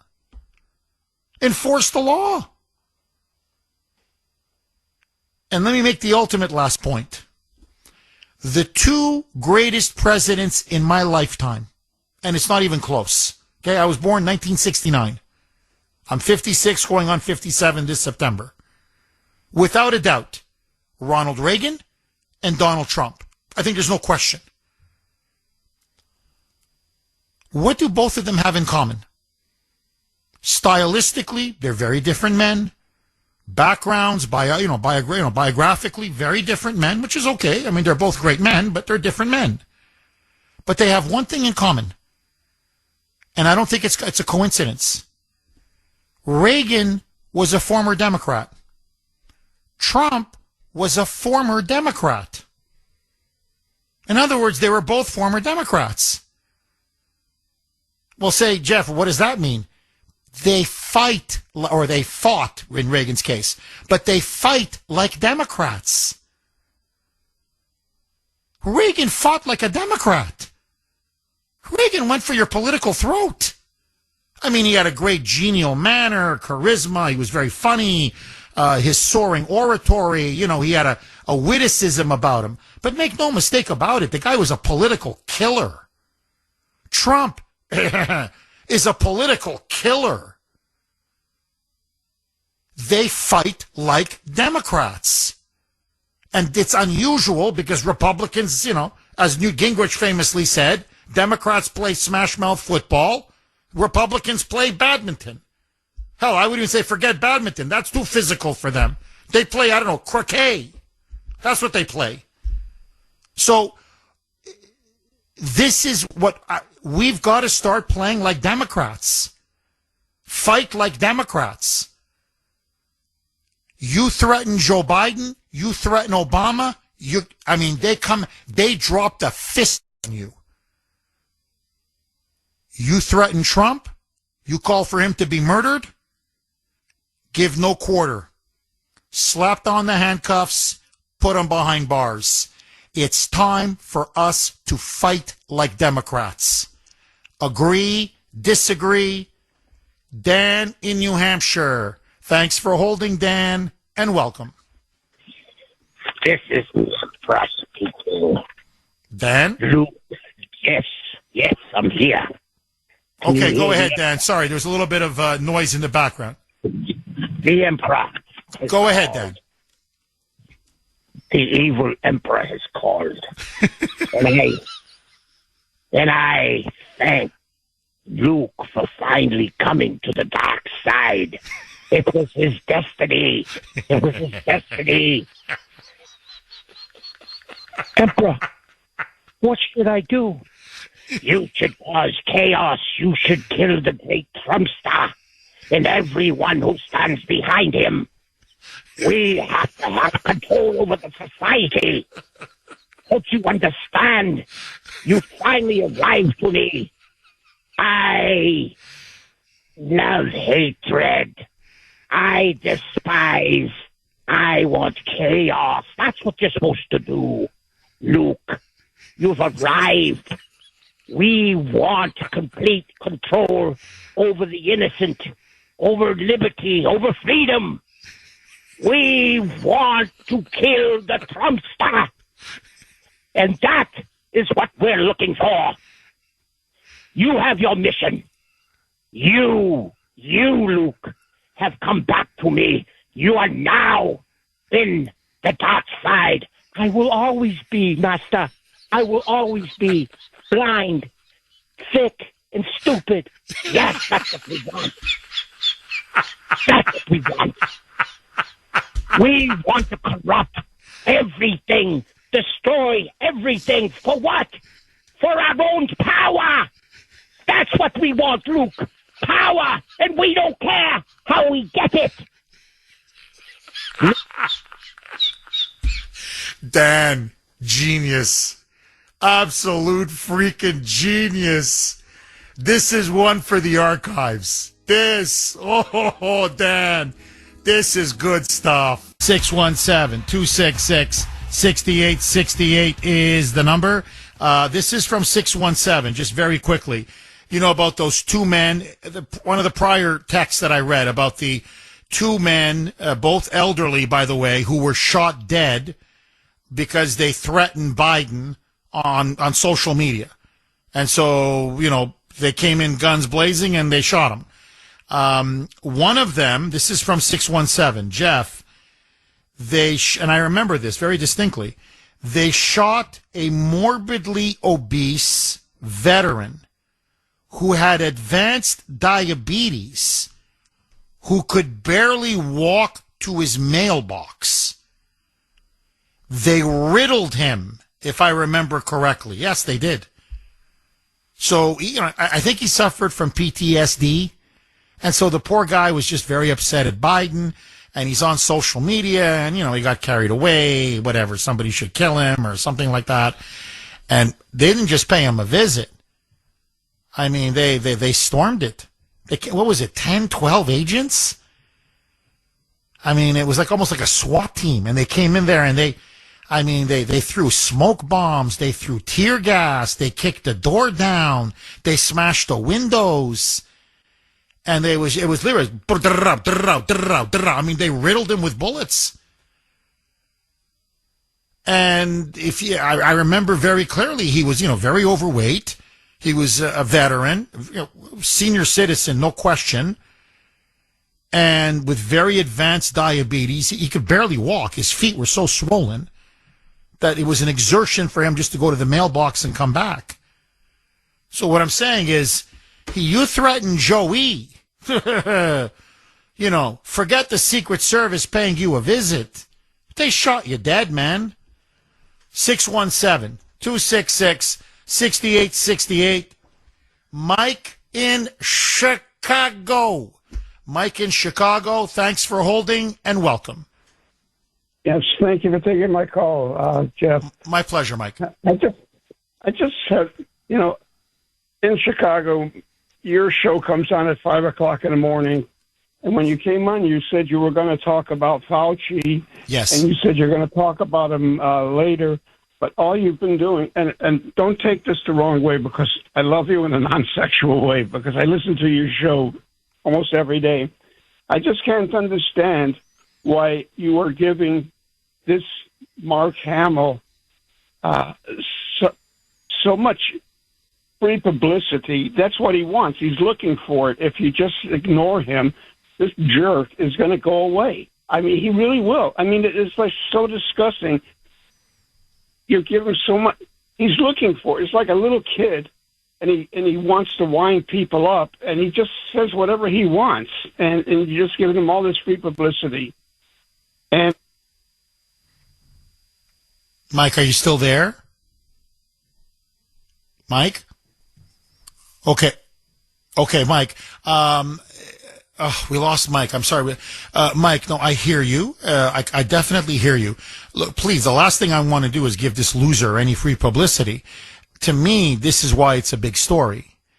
He's calling for the murder of the president. And he is well known, or at least he was well known. He played a character. It's a cultural icon. And the response on social media, especially Blue Sky, which is where he posted this, which is where all the liberals go, you're talking millions and millions. You have to see the thread. So, yeah, in terms of mainstream culture, yeah, he's fading. Nobody, but among the left, they love him. And my only point is he's calling for the execution of the president. And you got millions of liberals saying, yeah, Mark, keep going. They're cheering him on. They're glorifying him. And the only reason why I'm mentioning it, look, let me be frank. If we didn't have 3 assassination attempts on Trump in the last 2 years, this is like a 1 minute, this guy's a jerk, he's a loser, he's a scumbag, where's the Secret Service? Boom, let's move on. The problem is they tried to kill him 3 times, Mike. They've tried to kill Trump 3 times. And the White House responded. It's not just Jeff Kuhner, the White House said somebody's got to, you got to stop. You're going to get the president killed. And the White House, they blasted Hamill yesterday, saying, would you please stop this? Because what's going to happen is there's going to be a 4th attempt, and then God, if he manages to survive, a 5th and a 6th, you're going to get the president of the United States killed. That's why it's such a big story, Mike. And I will get to Fauci, I promise, because it's such a big story. But it's this culture of violence. And Mike, my fear is it's not ending. It's getting worse. And I truly believe, and I'm being honest with you like I'm in a confessional. When I say the left and the Democrats are playing with fire, and they're so blinded by their hatred, they can't see this. They don't know how lucky we are that Cole Allen didn't succeed, that Ryan Luth didn't succeed, and that Thomas Crooks, infamously of Butler, Pennsylvania, the assassination attempt in Butler, didn't succeed. I don't know if this country can politically survive a successful assassination of Donald Trump. So be careful what you wish for, because to the Dems, you may get it. And if they kill Trump, I think middle America is going to go absolutely berserk. And I think it's going to tear our country apart. And that's why I keep telling him, you're walking down a very dangerous, dark road. 617-266-6868. Morris in Boston. Thanks for holding, Morris, and welcome. Good morning, Jeffrey. As always, your timing's impeccable. Just finished taking a big Hamill and wiping my Obama. Ready to roll for the day here. You know, Jeff, I always wonder, why are liberals so obsessed with what Hollywood has to say? When you think about it, right? What's an actor? Somebody that's a really good BS artist. Somebody that lies real well, who pretends to be somebody they're not for a living. They don't really have any other skills other than being really good fakers. So I never really understood that whole obsession. Why with liberals and Hollywood, and the only thing I could put that they both have in common is they're both heavy supporters of pedophilia. So, when the left is constantly trying to lower the age of sexual consent, and the liberals who vote for them don't seem to have a problem with that, I'm like, well, maybe that's what it is. But it's the lack of civility that I really see now. If you watch any of these protests, whatever, F-bombs are flying left and right. They got them on signs. They don't care if there are kids around. They don't care if there are old people around. F this, F that. And I really think it all started under Obama. And, specifically when Trayvon Martin, Mike Brown, when all that Ferguson stuff started, they really gave a free pass, right?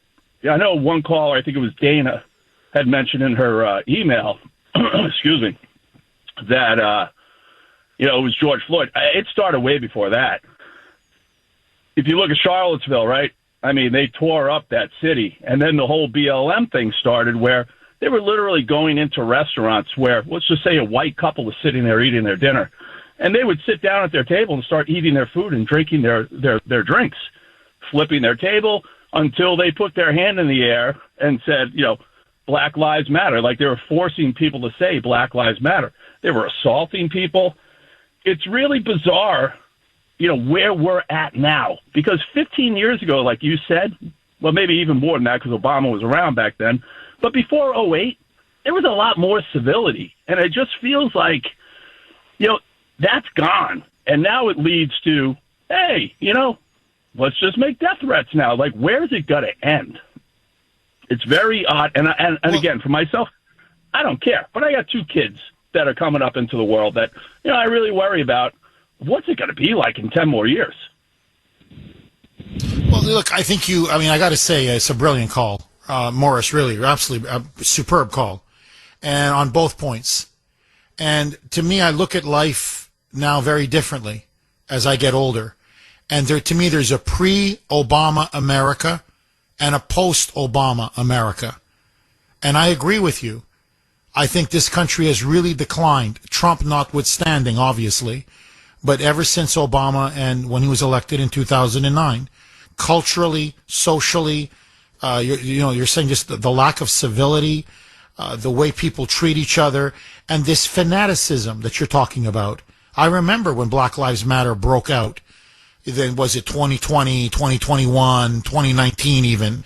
And I remember they were going to restaurants, eating people's food, drinking their drinks, turning over their tables, really terrorizing them until they all said, Black Lives Matter. Like bend the knee, Black Lives Matter. And law enforcement backed down, all the authorities backed down, everybody bowed down to them. And I looked at this and I said, I'm telling you, this is like Mao's China. It's this has been done before. And once you get this genie out of the bottle, it's very hard to put it back. And I just talk to my kids, and the way children, and I don't mean my kids, I really work hard on their language, but they tell me what's said at school. The way kids talk now, it's a sewer. It's the way they, by the way, the N-word is used by everybody. It doesn't matter, black, white, brown. They use the N-word, the F-bomb, the S-word. I mean, I could just go on, and it's every second word. And the way they talk about their teachers, it's disgusting. And you can see it. They have it's like there's no respect for other people's humanity. So there's no question that the culture is becoming more coarse, more vulgar, more disrespectful. And then I want to get back to something you said even earlier about actors. You know, for the life of me, I don't understand why people care what comes out of an actor's mouth. You look at you're right. They're taught to be fake. They're taught to be liars. That's their job, to pretend to be somebody they're not. But even more than that, they are given lines in which they have to then memorize and then repeat and repeat and repeat 50, 100, sometimes 200 times before you see the finished product. I'll never forget this.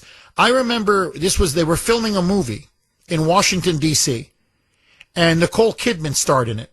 So we were at Union Station. Grace and I were just having lunch, and they were like, what's this commotion? There's all these people, and it was further away from where we were eating. So we just wanted to take a look. And they're like, you see cameras everywhere, you see a director, and there's Nicole Kidman. And you're like, whoa, wow, what's this? So let's take a look. It was a 10-second scene. I'm telling you, 10 seconds. Okay, 10 seconds. I think they cut it 150 times. She comes out. She gets spun. The guy says a few words to her. The director says, cut. No, you're spinning her too fast. No, now you're spinning her too slow. No, Nicole, you're not looking at him the right way. No, because she said a few words to him, and then he said a few words to her. I'm talking maybe 6, 7 words. And they did it again and again, and it was all to the point after like 2 hours, Grace and I said, let's get the hell out of here.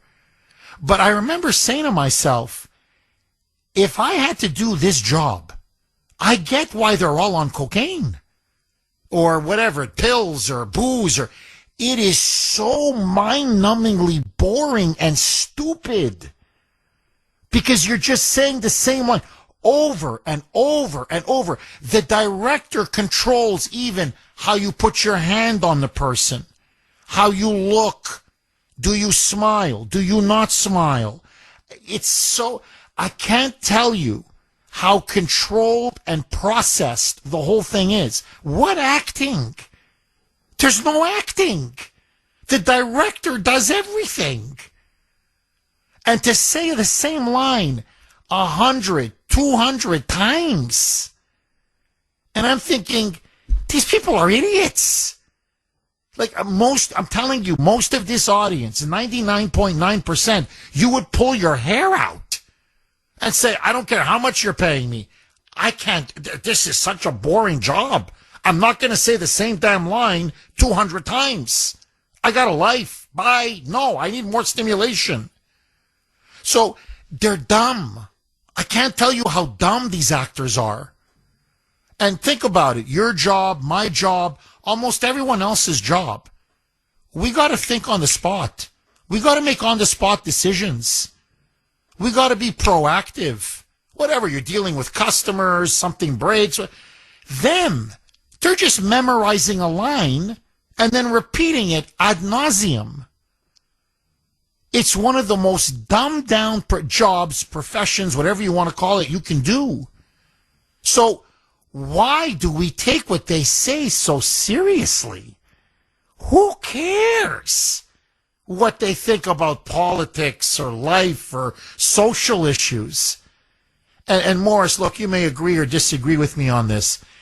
I remember, and this was way into the 1990s. Okay, I'm a 30-year-old, almost a 40-year-old man. I still remember when an actor or actress, doesn't matter, they had a movie, they would come out and they would actually plug the movie. Or whatever, say Star Wars, I don't care, Oh yeah, George Lucas, great director, and oh, you got to see Harrison Ford, whatever. Oh, it's just such a well-done script, and I'm really urging everybody to go see it. And the interview would be a little bit on the, if it got personal, a story about going on vacation or something that happened to you at a restaurant, and everybody laughs, and it's lighthearted. Maybe a little gossip. Oh, I hear you're dating somebody, whatever. But it was mostly about the movie and promoting and plugging the movie. Why? Because if the movie did well, the actor would do well. Actor or actress would get more parts. More parts means more money. You get more attention, more notice. Now, it's all freaking politics. They don't talk about the freaking movie. You put them on, you're supposed to be talking about a movie, and it's all Trump sucks. Jim in Florida. Thanks for holding, Jim, and welcome. Hey, Jeff, thanks.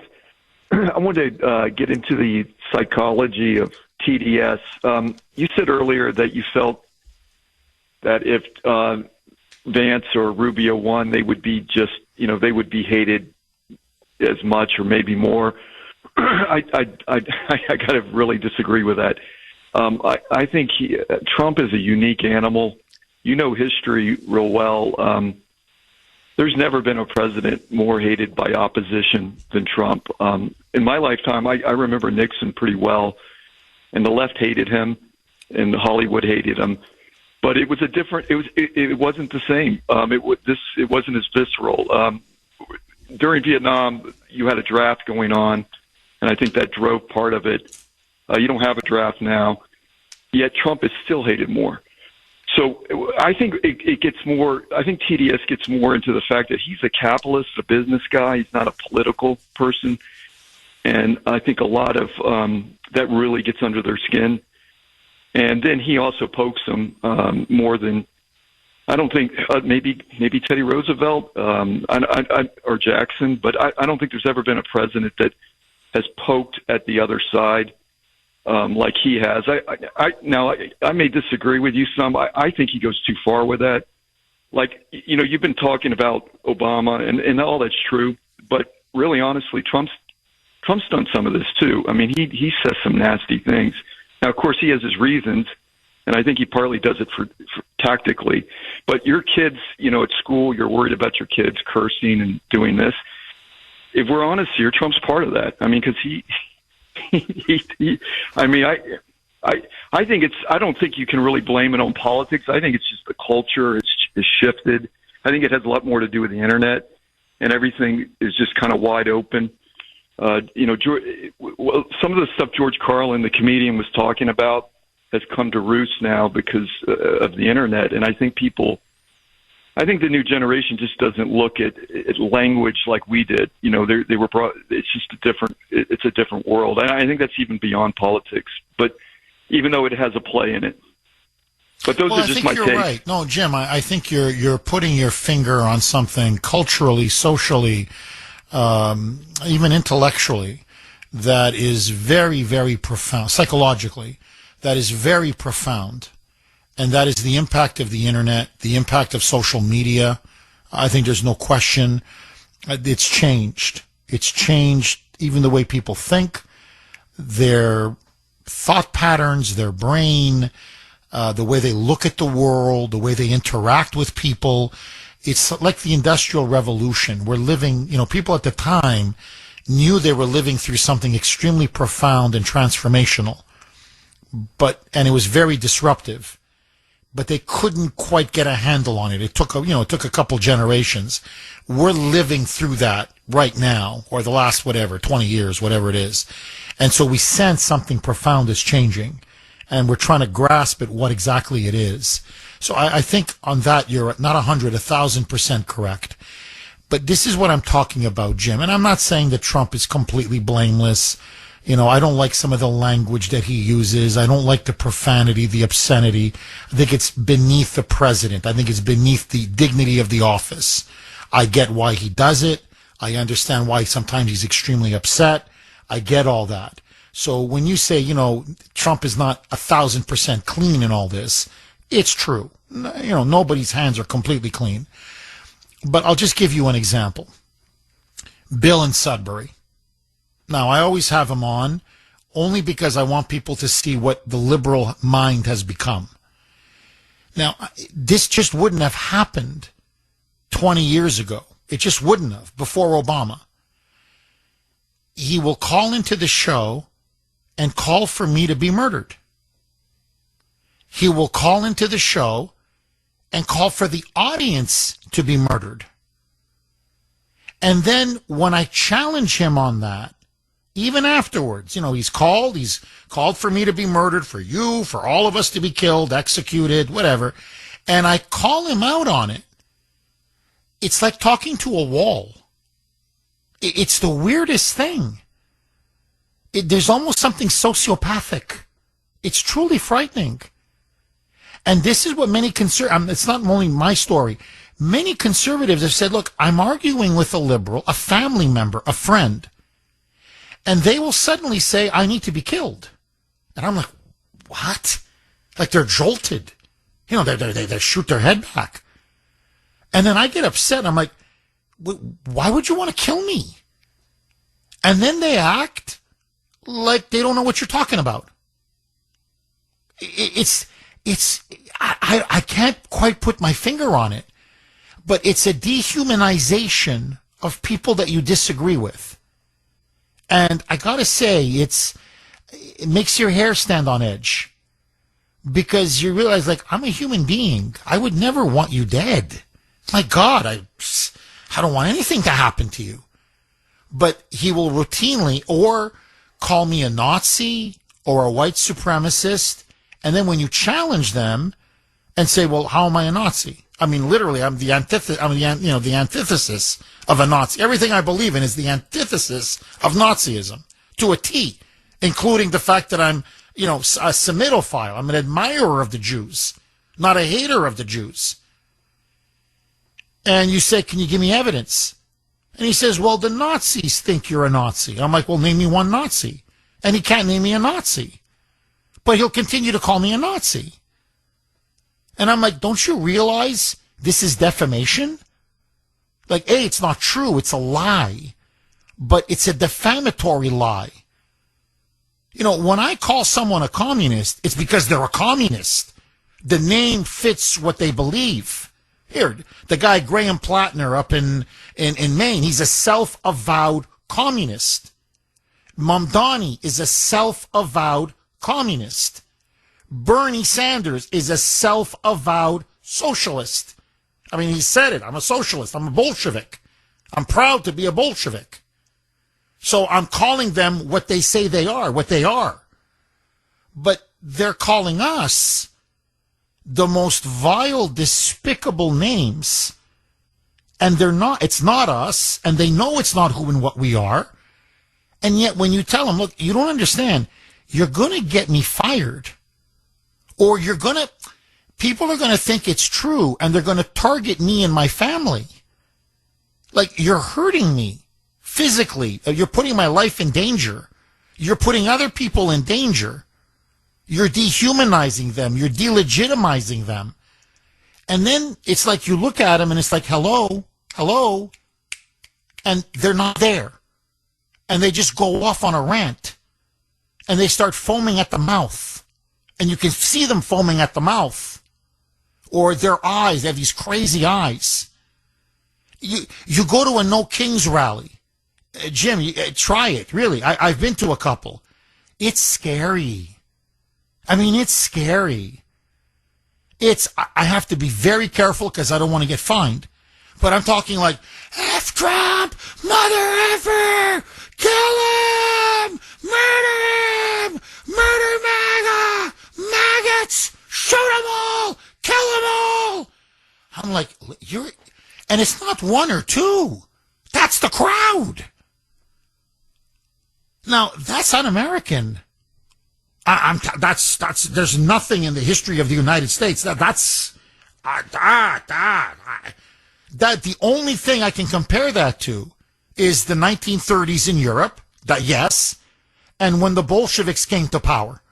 If you look at the speeches they made and the fanaticism in the crowd, and the French Revolution, the mob before they killed the king. So there's been that, but only in a few periods, and it's European. Or in Africa or Asia or other places, but not in America or Canada for that matter.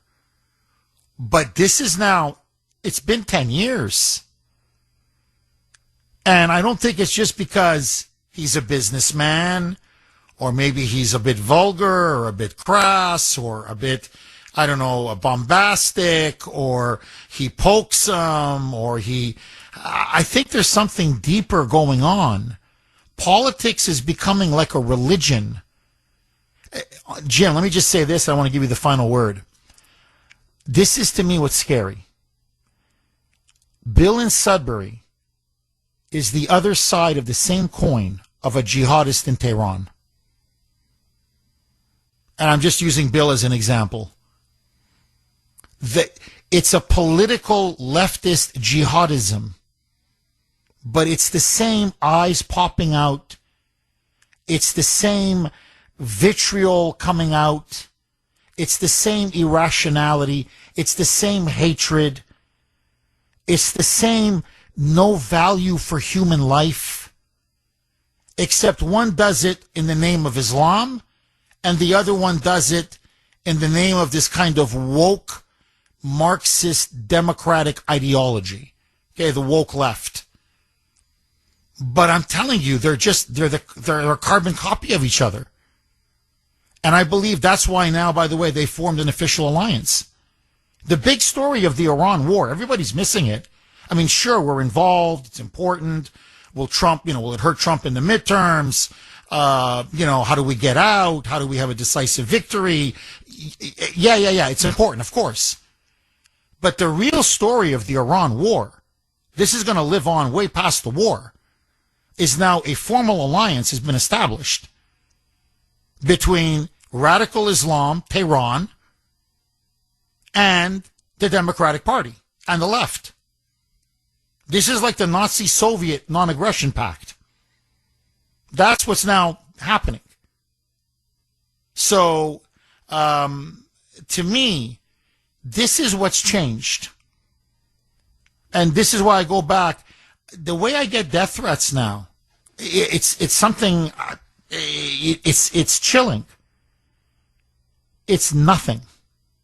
It's like saying hello. It's like saying whatever, hey, your show sucks. I'll kill you, your family, your children, and they're all 99.999999% from the left. The world has changed. Our country has changed. Our culture has changed. Something within the left has changed. And why they hate Trump, and this is why I kind of disagree with you, Jim, they're going to go after JD. They're already going after JD just as hard. It's the movement that bothers them. It's the movement that scares them. We scare them in a way that other conservative movements in the past never have. And I think it's because they know deep down we're right. They know it.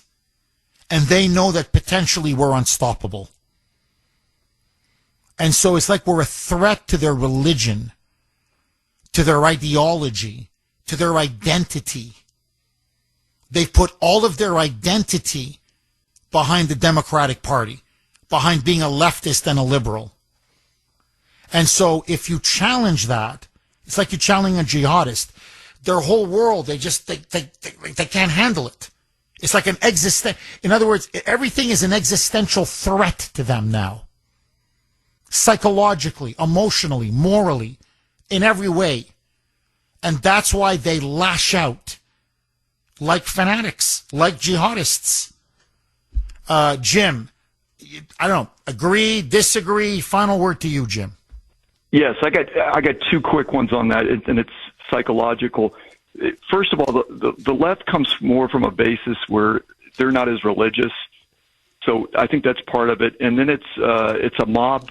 You're talking about the French Revolution. That was the mob mentality. Well, that's the internet has created that. So they're being fed by that, and the media's left. So the media is feeding that into their brain. Plus, they don't look at it. They buy into dehumanization of the other side more because they're not coming. They see the state as God, so they see the right as existential opposition as opposed to being humanity. And so it's a bad toxic brew between that and the internet. That's why and then Trump, being who he is. So it's kind of a wild mix.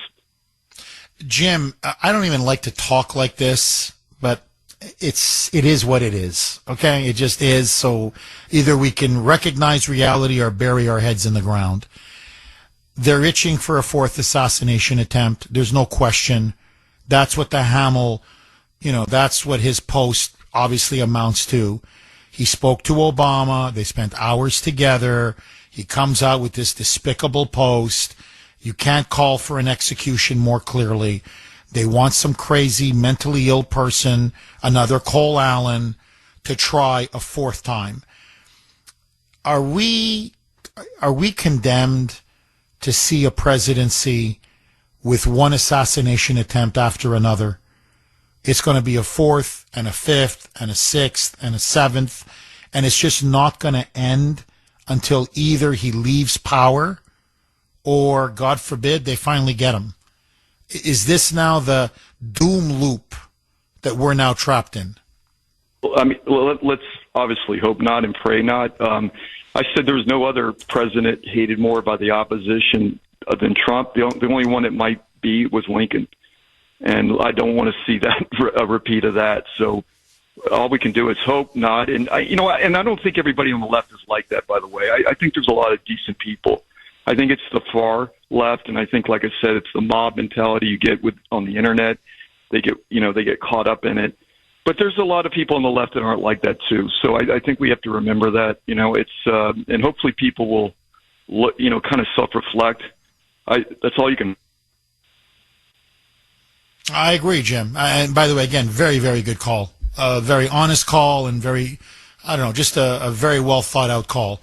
Thank you so much, Jim. 617-266-6868 is the number. Mark in New Hampshire. Thanks for holding, Mark, and welcome.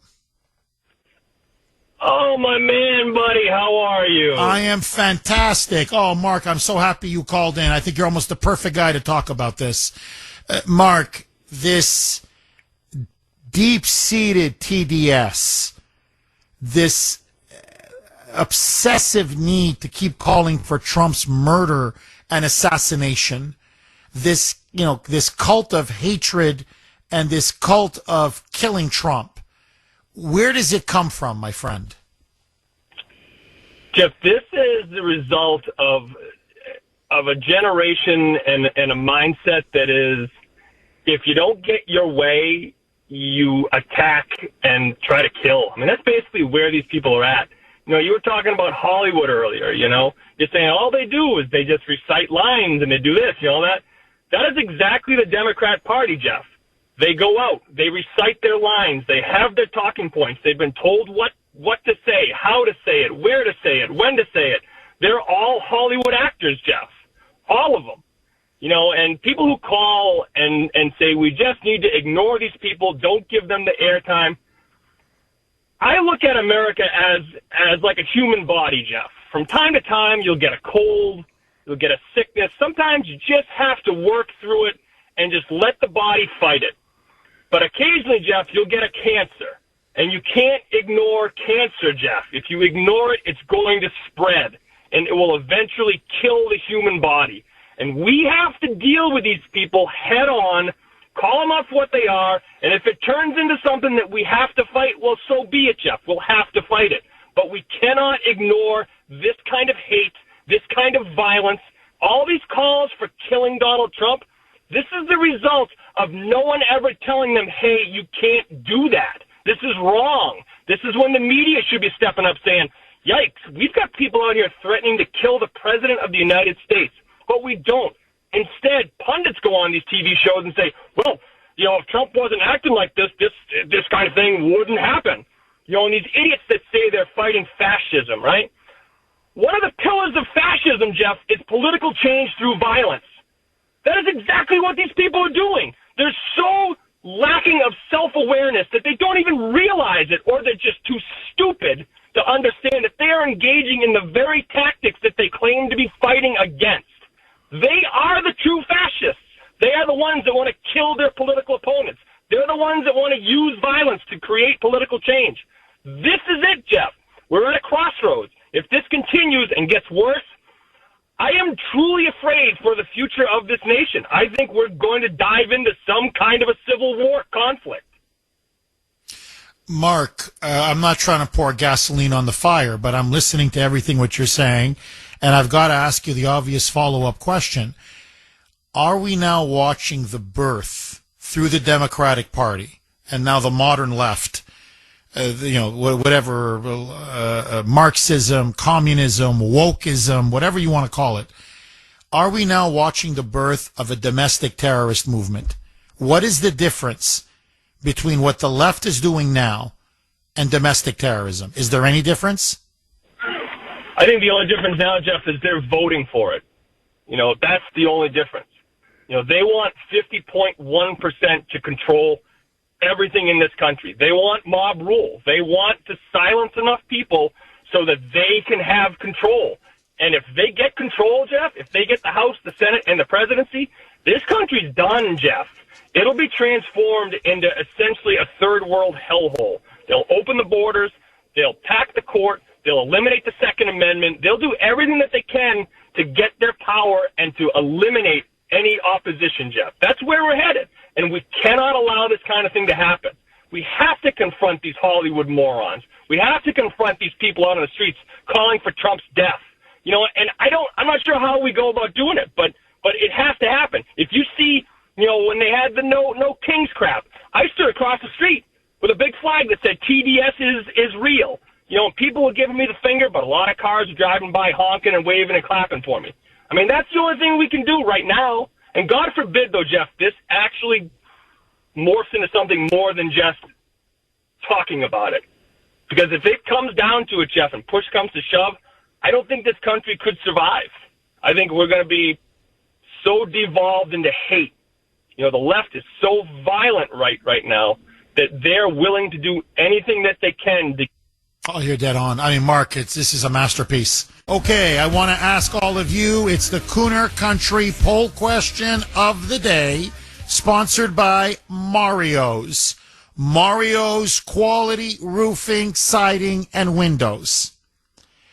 Are Democrats fomenting assassination threats in order to make Republicans think twice before running for the Oval Office?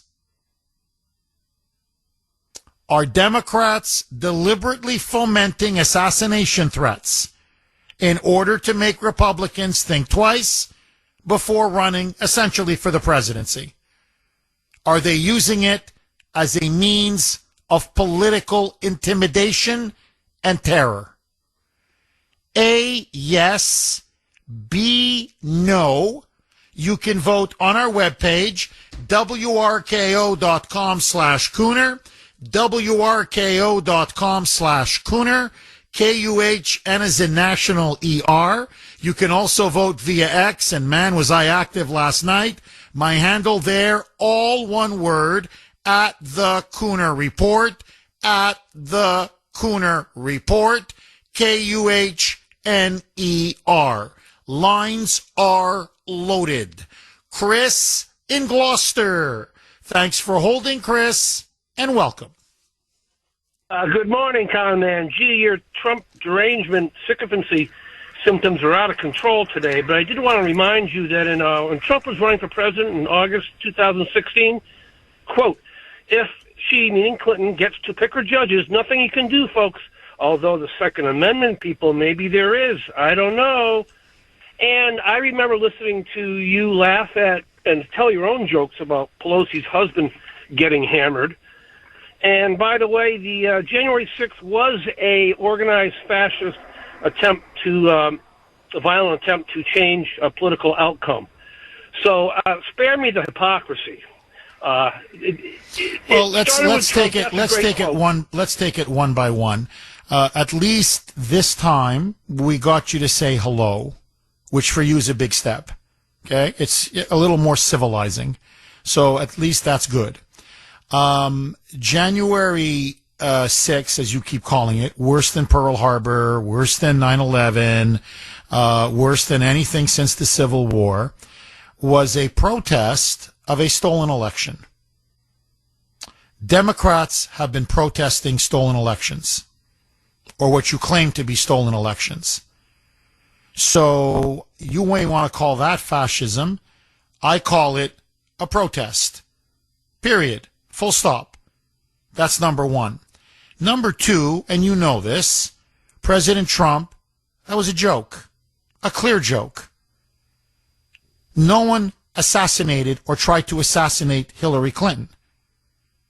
You leftists have been trying to assassinate Trump just in the last 2 years alone 3 times. And you cheered it on every step of the way. And I'll tell you this, Chris, and you make my point. You literally make my point. And that's what's chilling listening to you. It truly is chilling. You now have a guy that was famous in Star Wars, a Hollywood actor known as Luke Skywalker, call for the murder, the execution of the President of the United States. And you can't even call this show to condemn it. You can't call this show to condemn it. Instead, you try to turn this somehow as if Trump and MAGA are the ones engaged in violent political terrorism. Not the left, not Black Lives Matter, not the those that have been going around shooting up baseball fields, Bernie Sanders supporters, or that arsonist out in the Palisades in California who said he did it in the name of stopping Donald Trump. I could go on and on.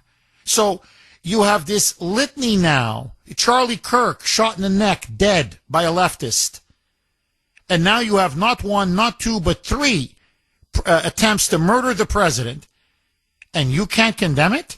So let me ask you this, point blank.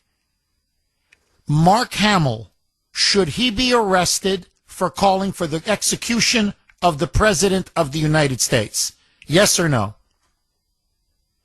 If he says he was just joking, does he get away with it like you give Trump a pass? If you think that was a joke? I don't know. Do you think Trump was joking when he said that? Why do you say Trump was the lamest, weakest, pathetic thing? No, because he's known for making no, because look, you're foaming at the mouth. Calm down. It was a clear joke. It was taken as a joke, and it clearly was a joke. Why? Because no one tried to assassinate Hillary Clinton. You guys keep calling for Trump to be murdered. Over and over and over again. I've been to many Trump rallies. I've never once heard somebody say kill Joe Biden or kill Obama or kill Hillary. Every No Kings rally, that's all you hear. And you're missing the fundamental point. How many times has Hillary Clinton, how many assassination attempts on her? 0. On Trump, in 2 years, 3. But look, you can't condemn it. You cannot condemn it. He puts Trump in a grave, and he says, if only. After Cole Allen tried to murder him just 2 weeks ago, and you cannot condemn it. So I'm going to give you one last chance. Do you condemn the calls to execute and assassinate President Trump? Yes or no? Absolutely. Do you condemn Trump threatening, making a threat to? No. Hold on. So should Mark Hamill be arrested? He should be investigated. He should. So okay, good. So you think he should be investigated? Joining us now, as she always does at this time, she is the co-founder, CEO, and president of Kelly Financial Services. And yes, that is her wonderful name, Kelly.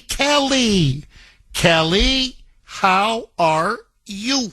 Good morning, Jeff. I am good. You know, when people think about retirement, they often focus on how much they've saved. But one of the biggest decisions isn't just about money. It's about where and how you're going to live. Do you stay in your home, downsize, move to a 55-plus community, or maybe be closer to family?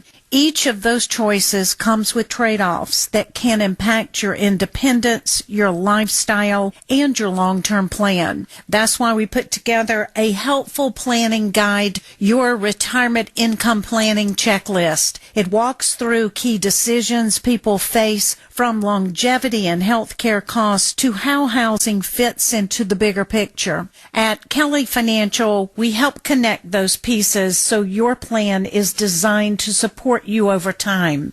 To request a copy, give us a call or email us at kelly@kellyfinancial.org. Jeff, I'll continue this conversation tomorrow morning at 9 a.m. on Safe Money Strategies Radio. Do tune in or visit our website for the Radio Rewind. Have a wonderful weekend, Jeff. My best to Grace and the family, and happy Mother's Day. Oh, thank you, Kelly. Happy Mother's Day to you.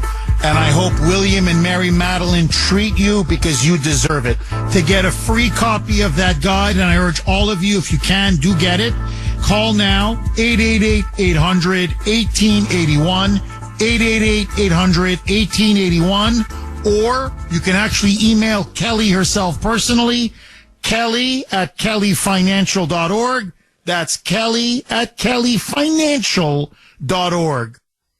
617-266-6868 is the number. As I was saying just before we were cut off in the last segment, no, look, I think Chris in Gloucester is being a phony.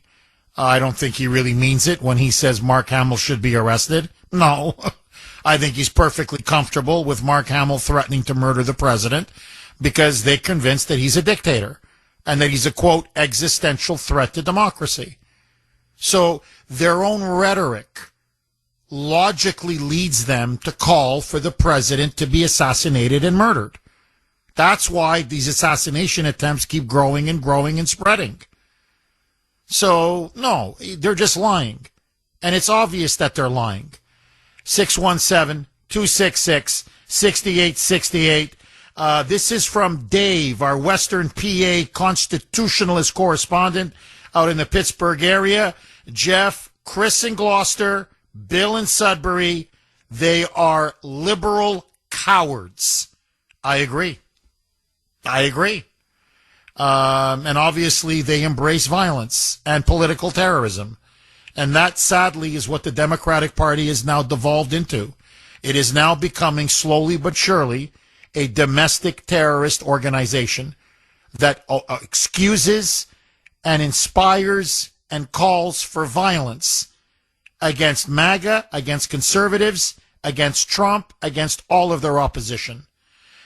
This is from 617. You can text the Kuhner Man, 70470, 70470.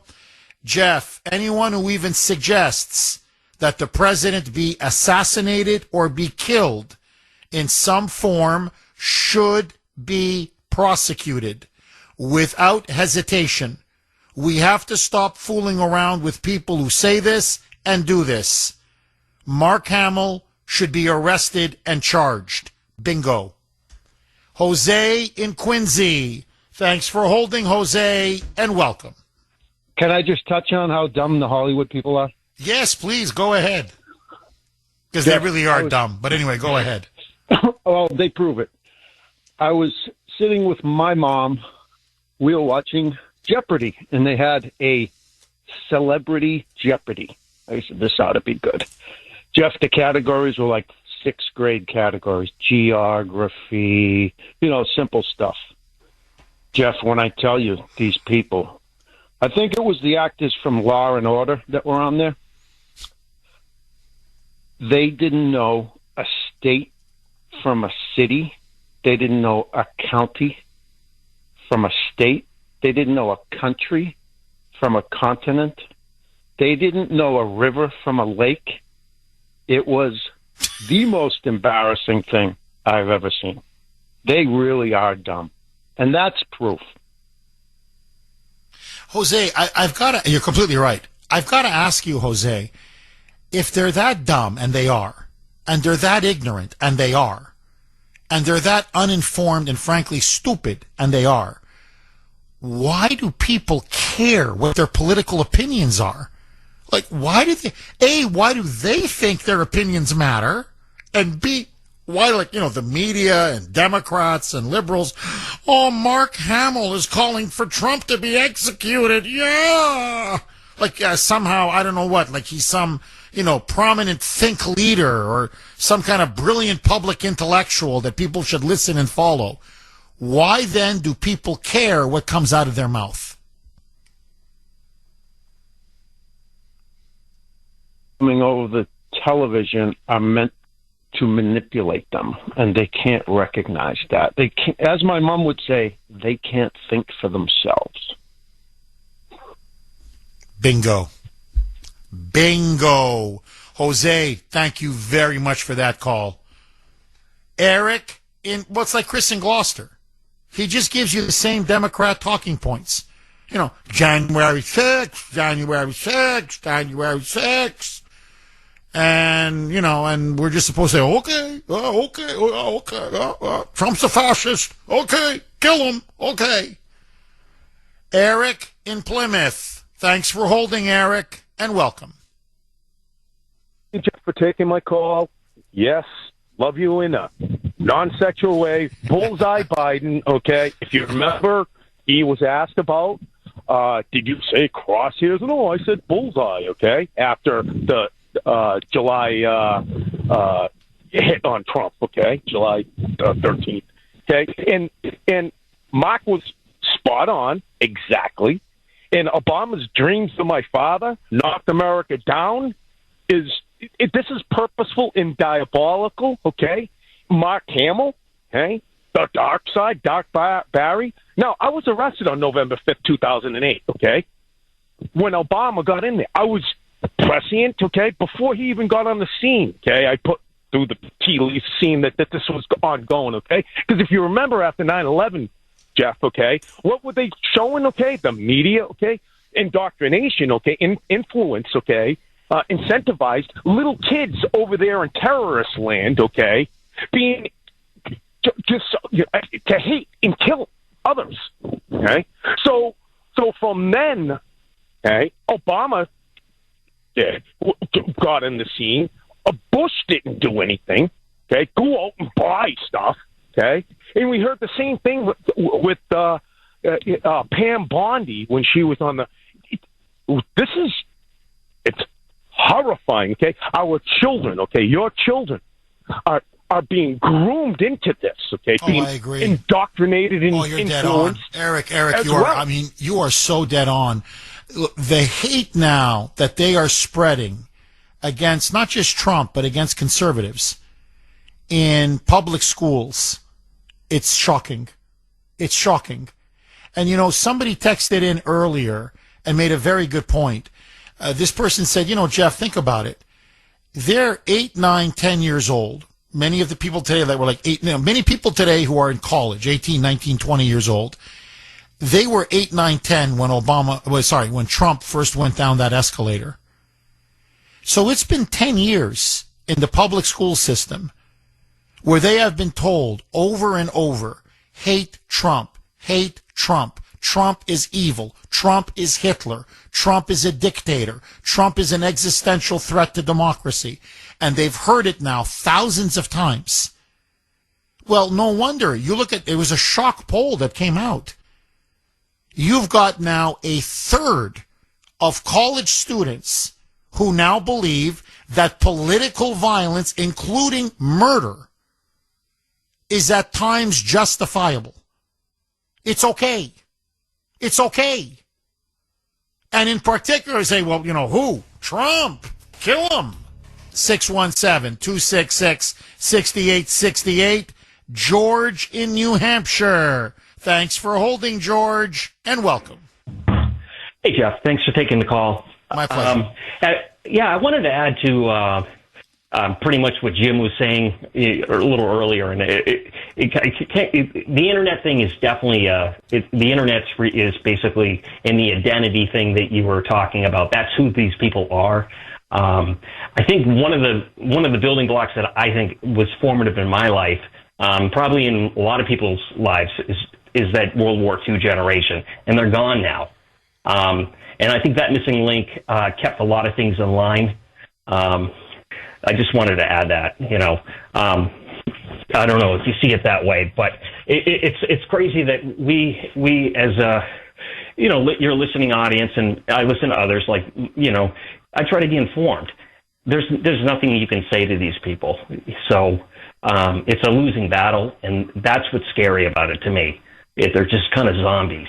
You know, if they're going to listen to, a theater kid, you know, Mark Hamill and take him seriously, I think we got some serious problems. And it's a tell for what's to come.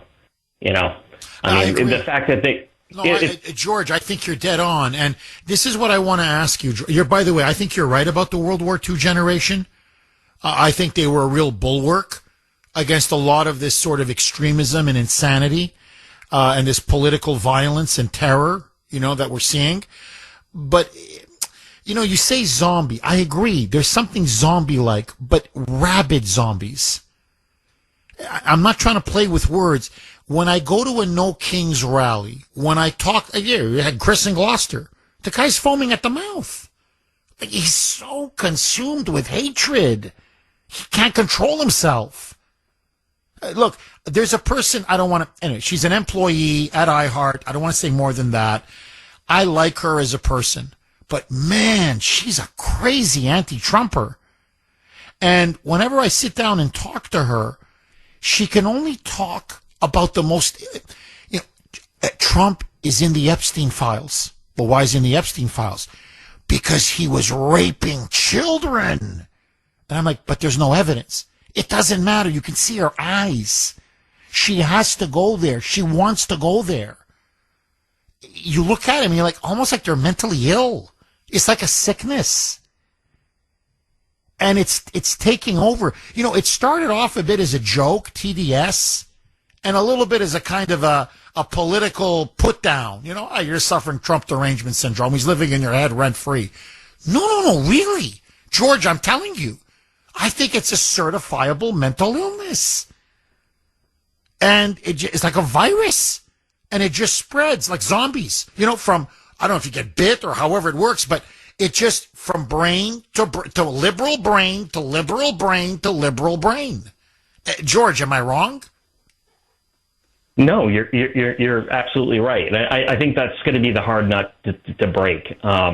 If you use the World War II generation, which I called you last week, and I'm so sick of hearing about everything being World War II, but I'll break my rule on this whole issue. I think one of the lessons learned from World War II was the hardship. And in this balkanization that you speak of, and, what could happen, it's just scary. And that hardship could basically break people of this, this psychotic psychology that they subscribe to. It's like you said, it's who they are. I am a person. I spend the time to learn, and I have probably some. I'm on both sides of the issues on some things. These people are just fanatics, and it's like Tojo. It's Iwo Jima type thing. They're in the mountain, and they just want to die. They basically want to die on that hill, and it's just ridiculous. It's frightening. I don't know how you break it. It's frightening. You're dead on. Last point, George, and I want to get your take on this. What I've noticed, I mentioned Obama. It's true. I've mentioned the school system, the last 10 years, all of that, the internet, social media, all of it's playing a role, no question. But I've noticed, and you tell me if you agree or disagree, something happened during COVID, and it was actually Sandy, the one that kind of sparked the idea. It was about a year into COVID, and then for no reason, you started to see people fighting over nothing, brawls breaking out everywhere, fights in fast food restaurants, a little fender bender, and then you see people fighting, and then a brawl breaks out, and it's like, what is going on? It's like some kind of a dystopian, zombie movie where everybody's just collectively losing their minds and everybody's hating each other. Something happened during COVID. People were locked down. People were kept alone in their homes. They didn't go to school forever. They lost their jobs. Many lost their businesses.